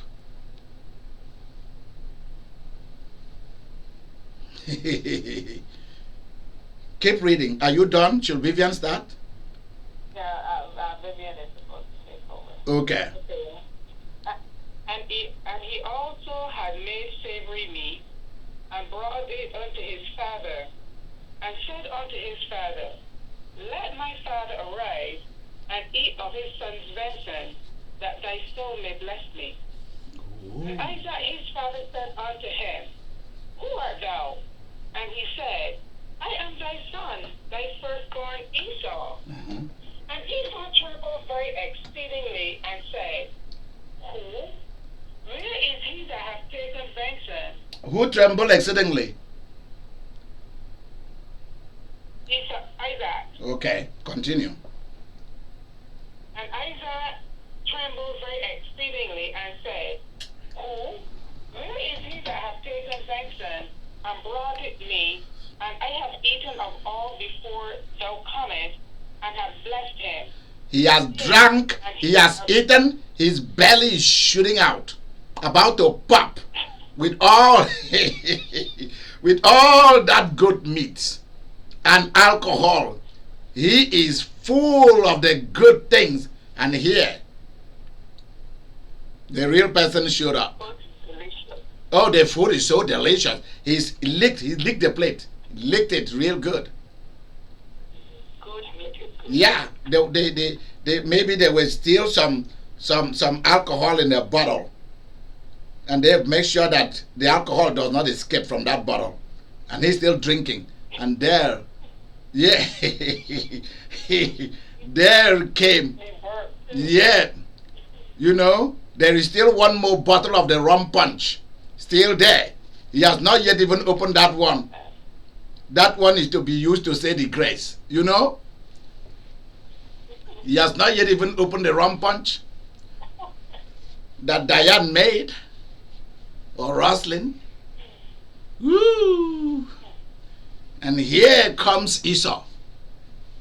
Really?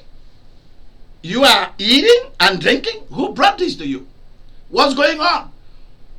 There was a party here? I'm supposed to be throwing a party for you. What went on? What's going on? Let's hear what happened.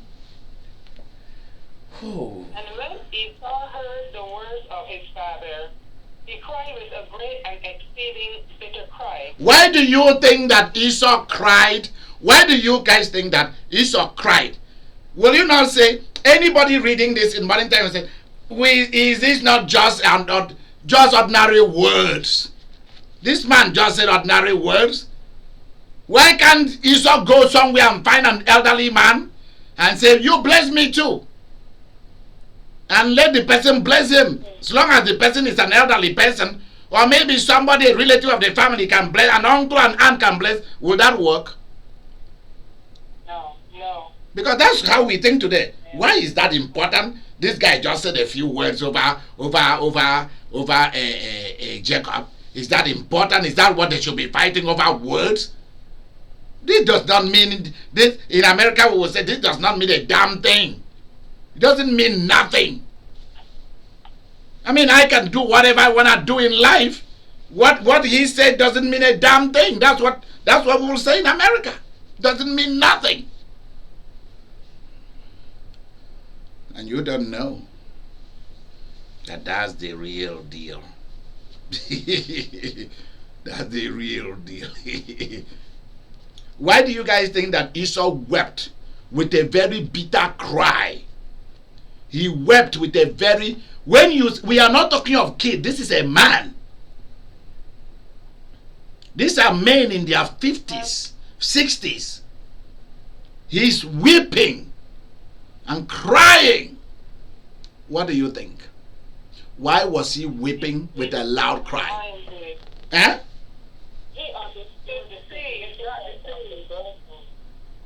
Okay, one person at a time, Roslyn.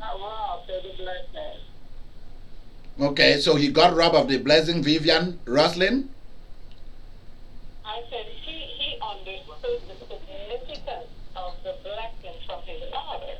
Okay, he understood the significance of what was happening. That he understood that life and death, blessing and a curse, if he is ever to become somebody, it is what Jacob has taken away.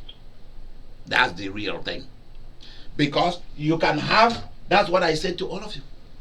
You can have all the training, all the family name, all the education, all the huge jobs, but it won't amount to anything. If somebody has sold you and your family, you need to get yourself out of that transaction quickly. You are going to get yourself out of that transaction quickly. This is not about devils and about this, even though they normally do it with devils involved anyway. Because either you do it with God or you do it with devils. Many of you come from African countries, and those countries have been sold. Mobutu Sese Seko sold Congo, and Congo has not been the same. They sold Congo. Always one person will sell everybody, and everybody will be suffering under the weight of a business transaction of selling people. Selling people has been an ancient game that is done openly or secretly. I'm serious. Many of you do not even know that marriage is also this kind of thing. That's why when you start praying heavy prayers, your marriage break, problem starts. Because you are breaking somebody's business transaction. You didn't know that you were the business of somebody else. Ha ha ha ha! You didn't know it. You were going to get married and wear white clothes, and the man wear white suits or black suits, and you don't know that it's a business. Somebody is getting sold. I want my partners to be the one doing the selling.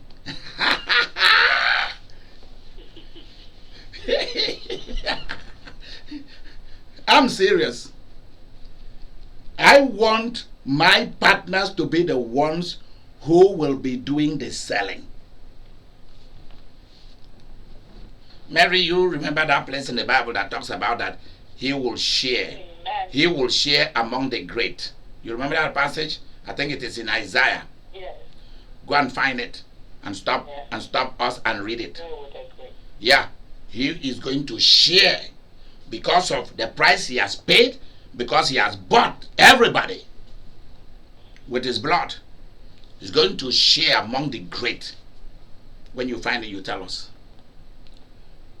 That's why, let me tell you, this is why Esau wept bitterly. He knew he's a nobody. He can be the greatest hunter in the world, the best in real estate. But he knew that he will not amount to anything. He knew it. As long as he doesn't have this, he does not have anything. This is huge. This is classic, what we are doing tonight. In your family, there's always one person that will always go to juju, to voodoo, to sell everybody. And that one person is always, I have come across so many people, thousands of people in my years of ministries. And what do people always say? I have an uncle. He's the only one that is rich. He does not allow anybody else to go to college. He has a PhD. He has businesses. Only his children are doing well. Everybody else, he gives them money. They are in charge of his houses. They help supervise the building of the next house. He put them in his homes, but does not allow any of them to become anything.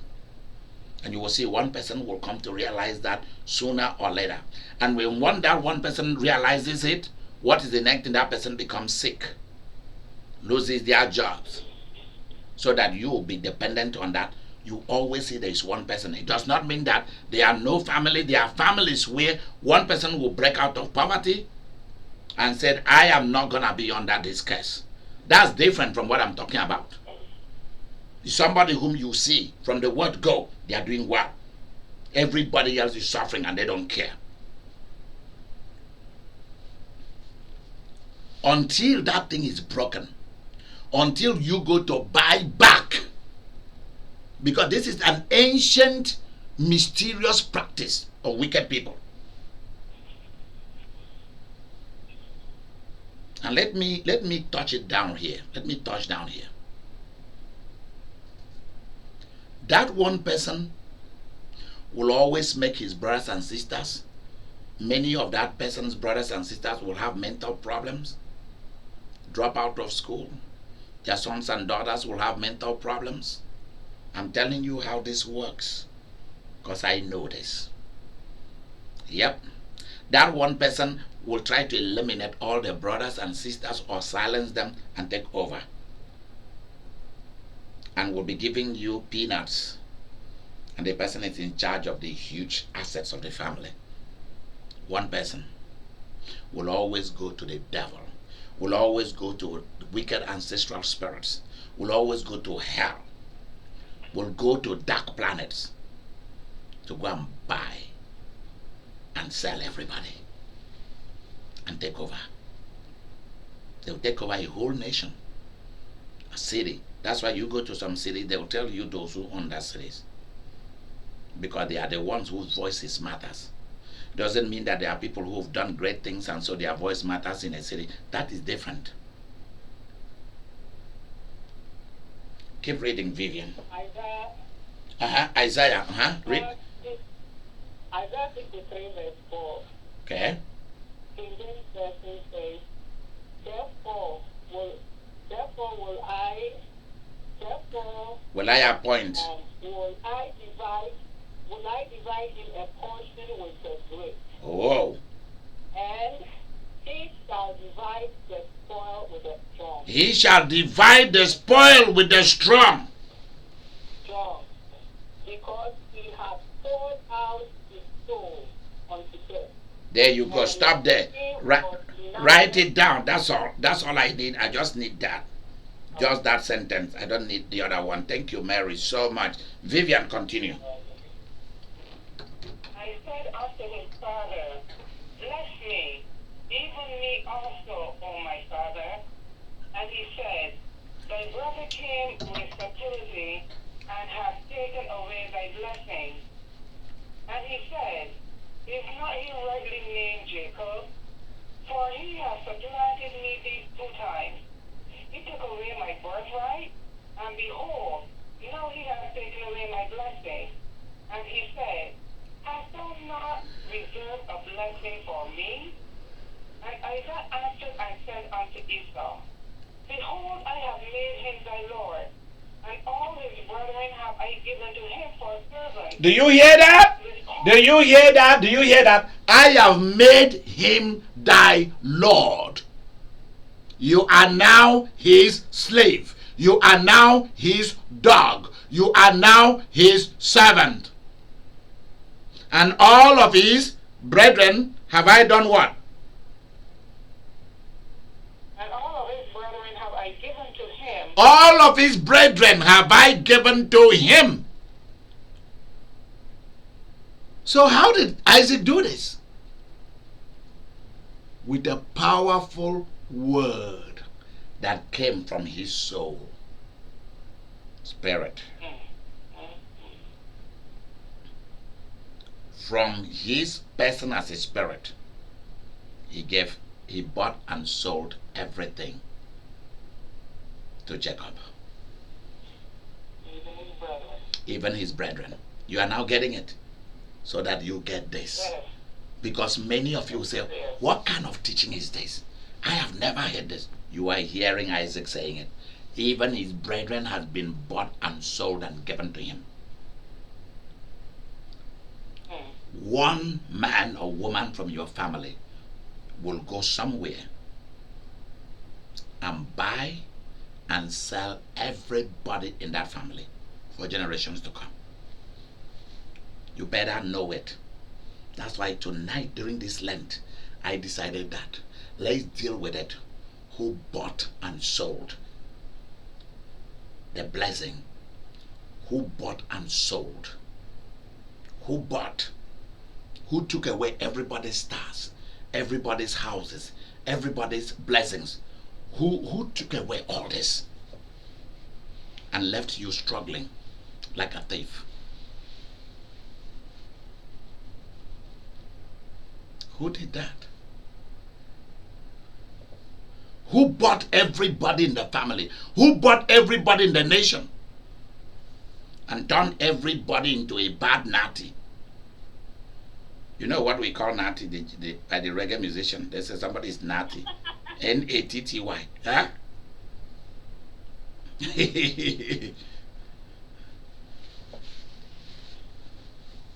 In Africa, we call somebody who is a joker, a clown, a nobody, poor, broke, talkative, drunk. We call them natty. You'll be walking about with stupid, natty dreadlock. That's all they had.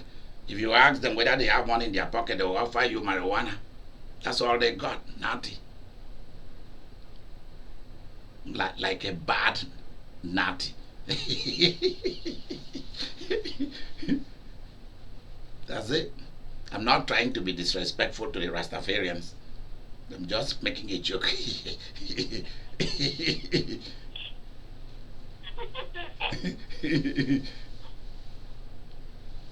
We had a person there is a comedy show we had back in Africa that they call Masquerade.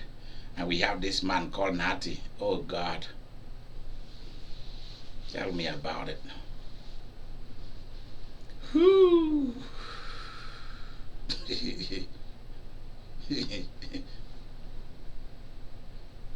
Growing some stupid beard.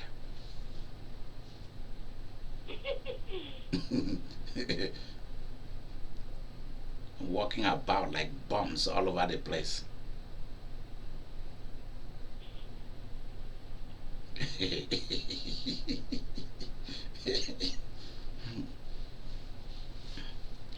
Vivian, finish this reading tonight. And with corn and wine have I sustained him.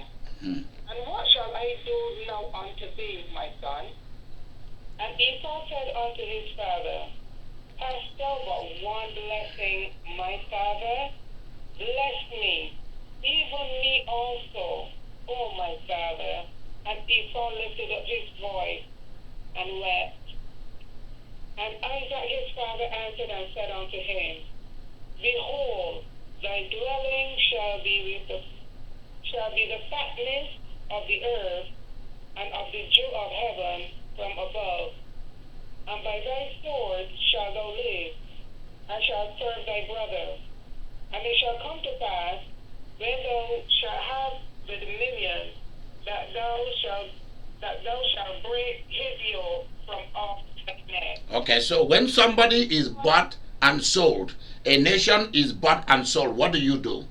You have to use dominion power.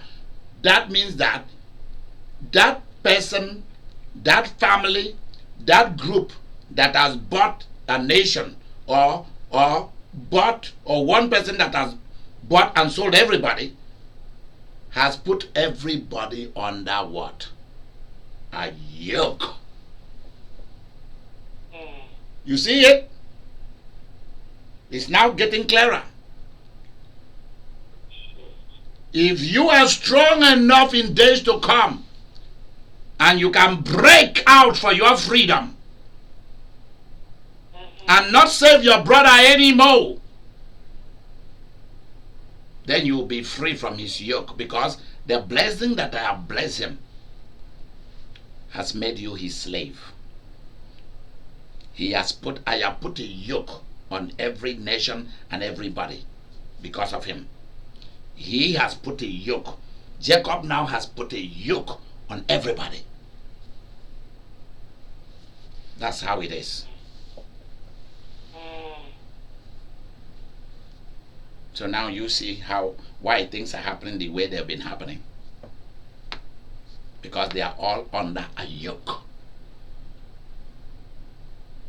Curse, slavery, suffering, struggling, tiredness, poverty, disease, lack, yoke upon yoke. It is you who will have to do the job of freeing yourself. It is not me, Isaac. It is you. You have to free yourself from your brother. And that is why the way that Esau wanted to do it was by doing what? Killing Jacob. That's how he wanted to do it. And Jacob ran. Esau couldn't even do it quietly. He started talking about it, and Rebekah sent Jacob away. And so when Jacob ran away, what did Jacob run away with? The blessing. That's all. He didn't leave with anything, but he left with everything. Are you guys getting it? Yeah. Finish the reading, Vivian, so that I can talk about this. And Esau hated Jacob because of the blessing wherewith his father blessed him. And Esau saw in his heart the days of mourning, for my father are at hand. Then will I slay my brother Jacob. And these words of Esau, her elder son, were told to Rebekah. And she sent and called Jacob her younger son, and said unto him, Behold, thy brother Esau, as touching thee, doth comfort himself, purposing to kill thee. Now therefore, my son, obey my voice, and arise, flee down to Laban, my brother, to Haran. That's the end of the reading. Okay. Do you guys now see it? How did Esau wanted to get the yoke out of him quickly? Kill. Yeah, but he's going to wait until their father died, because their father will not tolerate such a thing. But he wasted time. And what happened? Jacob slipped away and fled to go and stay with Laban, Rebekah's brother. He ran away with nothing except an anointing oil from Idika Imeri's ministry.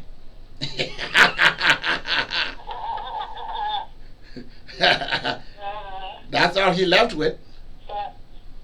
But then he left home with nothing, but he left home with everything and more. If Esau hadn't opened his mouth, yes. Jacob would have been a goner. Yep. If you were able to kill him, will the blessing come to him? That's another question. No. Because he would have taken the blessing anyway. Yep.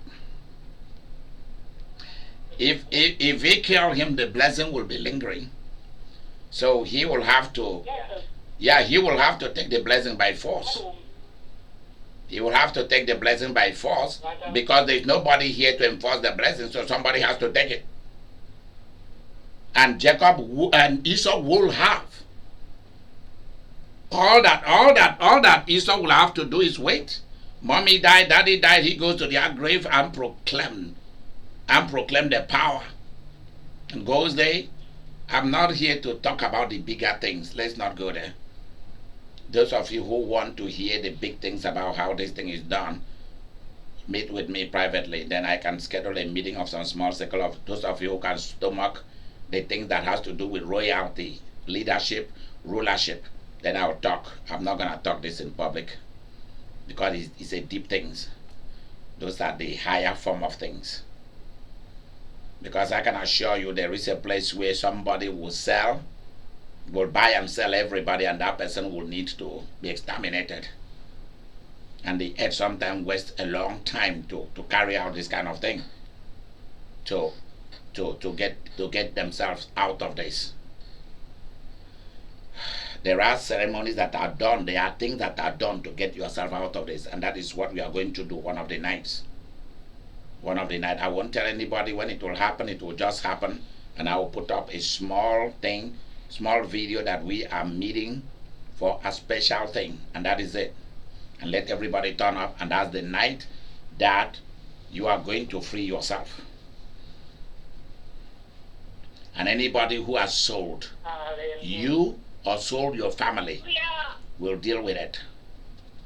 This is not a joke. You don't hear this easily from priests and from pastors and from prophets. You don't hear this easily, because many of them don't understand how this works.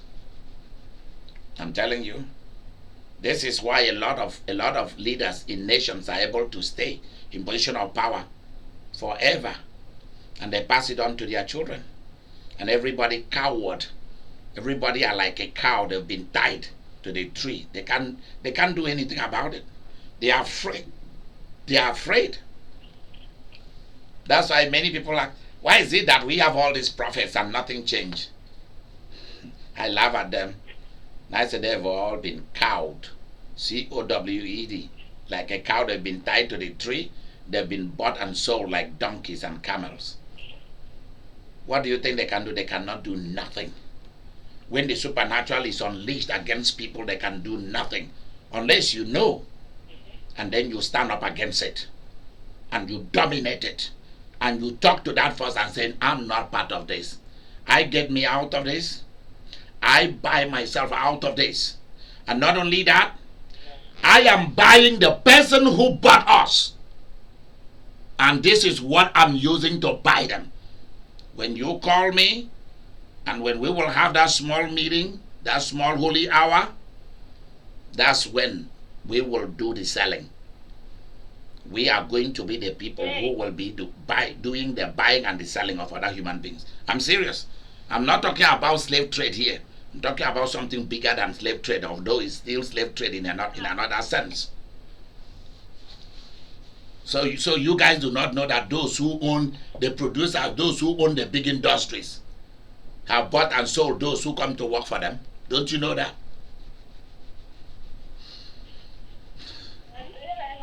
Yep. Unless you are an insider, then you earn a lot of money. If you are not, you'll be earning nickel and penny. Till the day you quit that, you leave that job, till the day that job retires you and pay you your pension. You cannot be a millionaire. So you are going to begin to look. Before I leave tonight, I want you to go and start looking at your family history. The Holy Spirit is going to show you. My own family, I know who they are. There are some of you that I know who bought and sold who in your families. Yeah, I know who did. So those people who bought and sold, everybody in the family, everybody in the nation, we are the ones who are going to do the buying and the selling. Ha ha ha! Ha ha ha!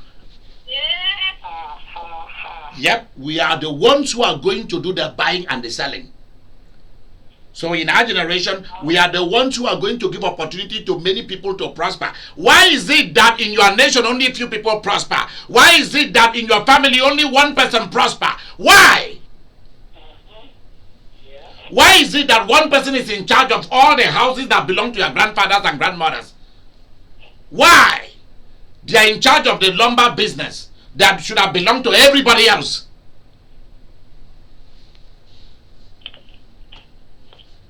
It is us who will be doing the buying and the selling. And we will share with whoever we want to. And nobody ever again will be able to buy and sell. In wherever we are the one who bought and sell. Nobody can come to buy and sell. Like Geneva put it very clearly, something that she told me to talk about. You know, sometimes that little witch will say something that are true. She said, she said, sold cannot be resold. Yeah. I call her little witch. You know.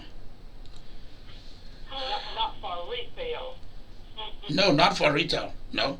I'm not saying that she's a witch. I'm just playing with words. For resale, resale, RESALE. Not for resale. No. No. And you know that when the people who buy and sell from what they are doing behind the scene, whether they buy their country and sell, or they are spying for other countries, all kind of stuff that people do, or they are put in place of government, governors, all kind of stuff by some people, and everybody coward before them. You know that by the time that they want to die, they will pass it on to somebody else, and the same group of people continue to be in charge. Right. They continue to run the show in any department of life. This one finished his presidency, give it to the same people, and they keep passing it on. One family is in charge of everything that belongs to everybody else for perpetuity. And you go and ask them why, they tell you, well, this is bigger than you. Just back off. And that's true. It's bigger than you. But somebody like me, I will tell them, you know what? Who wanna go to voodoo? That's the way I normally start. I don't start with Jesus. When I'm talking to people who are dirty, who knows a lot about dark things, I start with them. Who wanna go to voodoo? And I want you to tell me who is the strongest voodoo person in your territory. I start with that, and they are like, this guy is supposed to be a church. A bishop or a priest. Why is he talking about? I said, we are going to go and sort it out there. but I'm not coming with you. You know why? The person said, why? Because I am going to a place bigger than where you guys went, where your fathers and mothers went 10 years ago, because I followed them. So that everybody else was their slave. You will see one family in your bigger family that everybody donate money to them for one thing or the other. They never donate money. Have you not seen it? Have you not seen it? If somebody dies, they come to get money from everybody. But they are the ones who are in charge of the land and houses that belong to everybody. Where is the money? You dare not even go to them to ask them for money. Do you know that?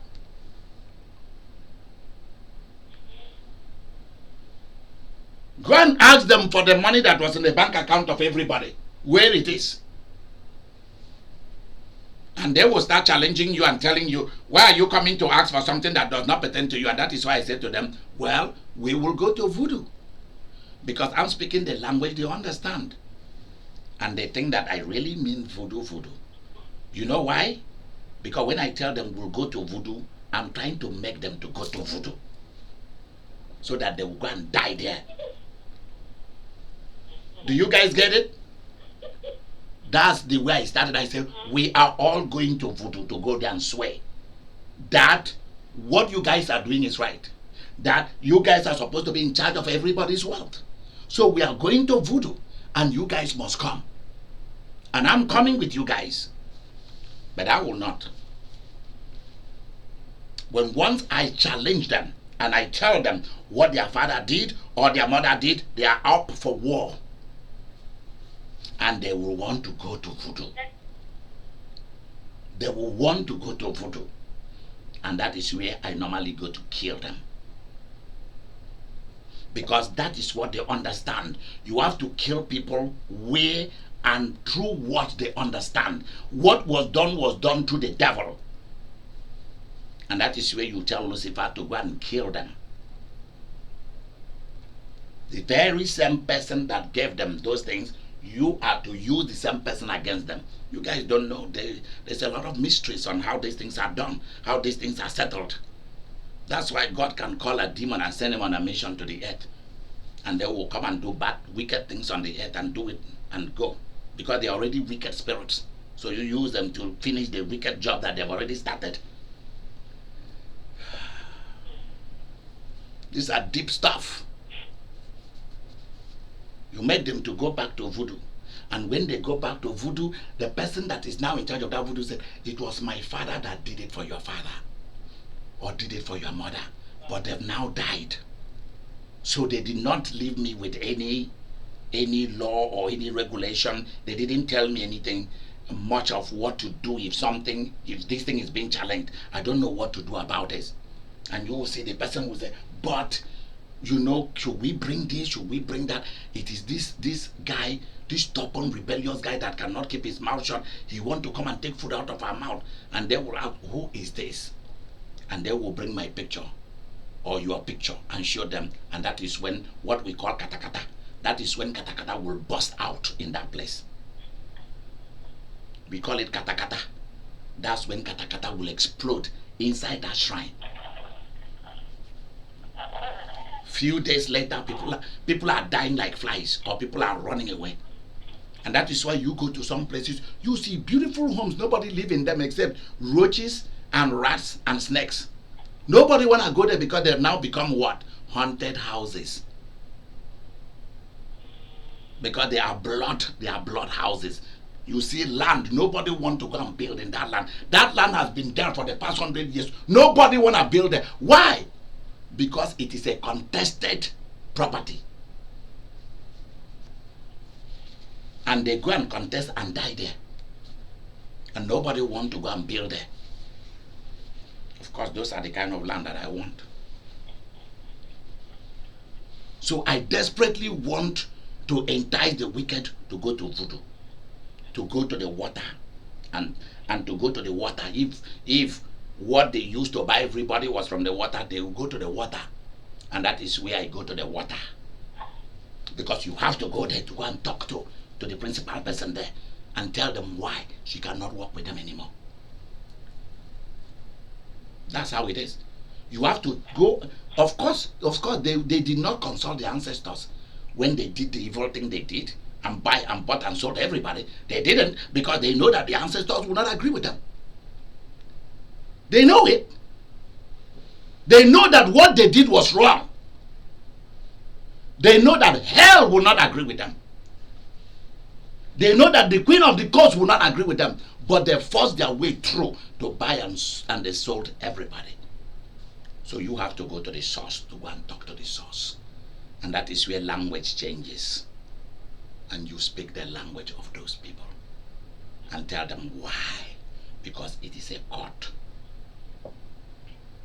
So I will be doing a court thing the night we will have that service. Mary and Victoria, make sure you remind me. We'll be doing a court thing. It will be heavy. The atmosphere will be thick. On that same day, I'm going to carry the blood of Jesus to the water here by my house and to the ground, to the outside. The blood of Jesus is going to go into the water and on the land. And then anointing oil is going to go on the water and on the land. And then there's something that I'm going to put in the air. All the incense that we've been burning all the ashes has been kept for this service. It's going to go in the air. Anywhere where people that you love, or yourself, or families, or your nation has been bought and sold, game over. Take over. Game over. Take over. The drama will begin. It's gonna be big. I'm ready for it. And God wants us to do it during this Lent. I'm afraid it might be as soon as Saturday night, whereby we are not supposed to have anything on Saturday night. Might be tomorrow night. Who knows? Oh my body. Ooh. After that, Barbados will not be the same. Jamaica will not be the same. Amen. Different African countries will not be the same. Whoa. The United States will not be the same. Canada will not be the same. Britain will not be the same. Russia will not be the same. As long as it is not aliens that rules, it is flesh and blood humans, things will never be the same. Even if it is aliens, who authorized them to come into our dominion? Have I gone to their own territory to go and disturb them? So what business do they have here? She gave them to all of them. Have I been going to their territory to disturb them? So why are they coming here to disturb us? Come on, give me a break.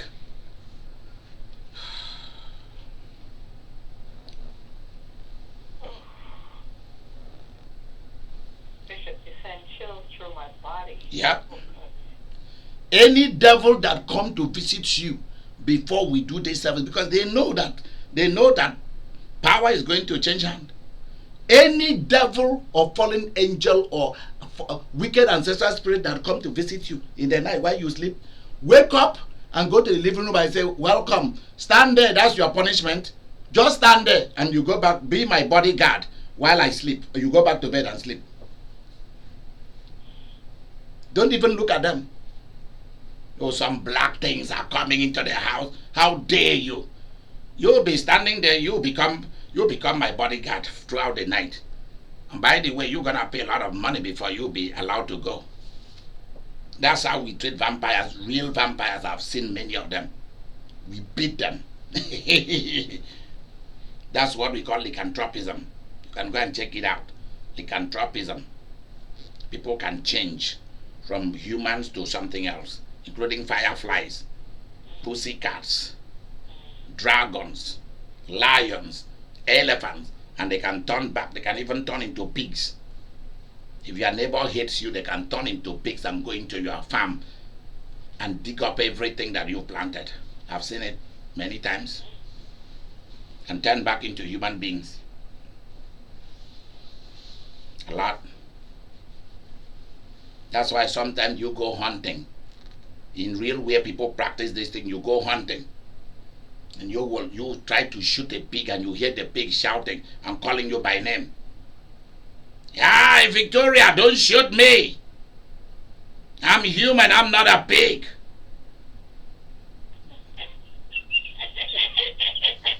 Seriously, yep. Seriously. You pick your gun to shoot and say, hi, Victoria. Son or daughter of so and so person, don't shoot me, I'm a human being, I'm so and so person. And remember the law of the hunters? You guys do not even know what the laws of the hunting says. Especially those who hunt at night. There is a law. There's a law of the hunting. He says, what the hunter sees in the night, he or she does not talk about it in the day. Do you know about that? What the hunter sees in the night, the hunter cannot talk about it in the day. And that is why hunters, like real good soldiers, do not talk about what they saw in the bush. You don't have to worry about me. Speak, don't film me now. Yeah. These are real stuff. And a lot of the people you see on Wall Street driving cool car limousine, many of them are ghosts and demons. Many of them are real human beings. They are real human beings, but majority of them, humans, a lot of people you see are a mixture of demons, fallen angels, ghosts, dead people. They are here. They are driving you on Uber and Lyft.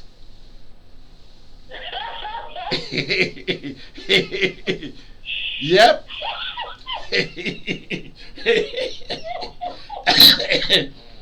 Yep.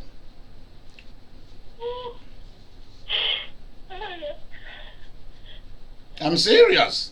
If I tell you some of my experiences, you'll be like, wow. Somebody came to pick me here on Uber 2 years ago. Uber. And when I came out, the person did not allow me to see. It was a black car with tinted glasses. And I checked, and it was the car that was supposed to take me to the airport. I look at the license plate, is the same. I look at the things about the person. And I knock on the door, the person just drove and left. So I called Uber to find out. They never found out who came to pick me up till today. The person never came back. They said they never seen such a car. I've seen things that I cannot even talk. Yeah. And they sent somebody else who immediately the person came, he wind down and he goes, you are Idika? I say, yeah, oh, come in.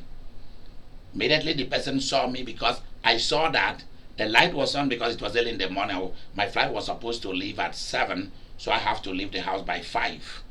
2 hours before I fly, that's the way I go.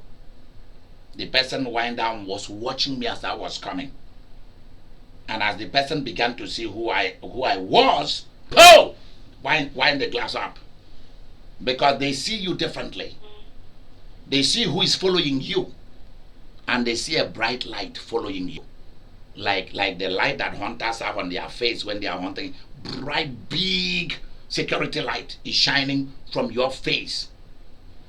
And nowadays, whether I use lotion on my face or not, my face is always oily. It's busting out. The more I stay in the presence of God, the more my face whitened, the more my face brightens, the more my face shines. And the person saw me and the person wind up, and I was already there. The person stopped because that's where they stopped for me. And I knocked on the person's door. A normal person will wind down. If it was not an Uber person, the person will say, hey, I'm not the person you are looking for. The person refused to wind down and was looking the other way. Didn't want me to see his face. And drove with such a speed. Wow. With a speed. Early in the morning, 5 o'clock. What are you speeding? There is nobody here. With such a speed. The person fled. And actually, Uber told me somebody was sent to come and pick me.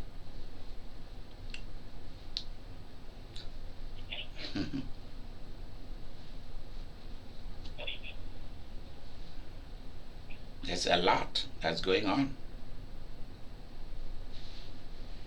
Pilot, you look at National Geographic, Discovery, Science, all kind of stuff.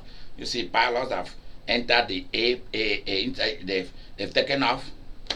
Few minutes they are in the next airport they are going to, and they don't know how. Somebody in Toronto, Canada, is driving on the highway going home, and ended up somewhere else in a street in Wisconsin or somewhere here. And an elderly man that needed somebody to start the lawnmower for him. The person is like two of the guys from Canada who were driving and going home in Toronto ended up in the street here, and they are like, how did we end up here? And he look, it is one of his father's brother that needed somebody to come and start the lawnmower, and he came out and shouted, uncle. And the uncle said, you guys are in town? You came all the way from Canada? He looked at his friend, they said, yes, we are in town. And that wasn't true. And they came, they started the lawnmower for the man, mowed the man's lawn, took them like about an hour or two to finish. And they said, they look at each other, how are we gonna get back to Canada? They heard a voice of the Holy Ghost say to them, get back inside that car. Drive into this street. And they drove. 2 or 3 minutes, they were back on the street to their house in Toronto. What do you think of that? What do you think of that?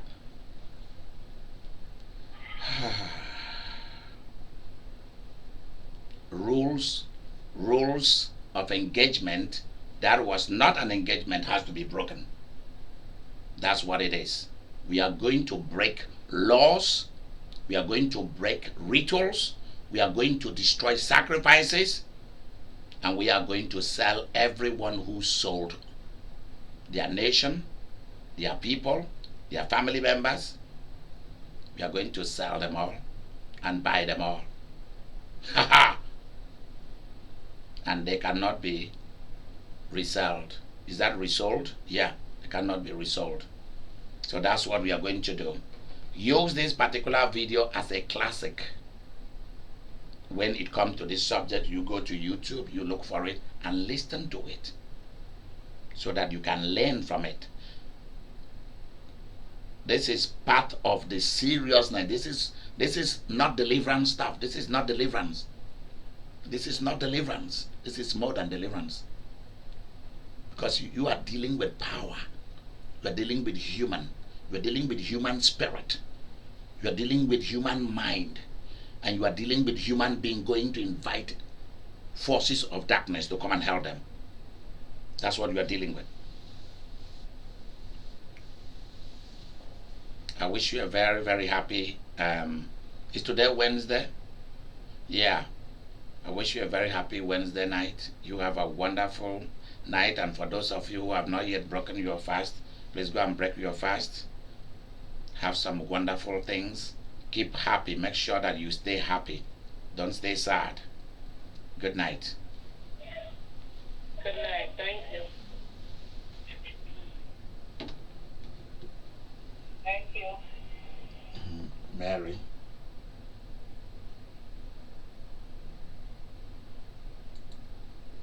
Let's go.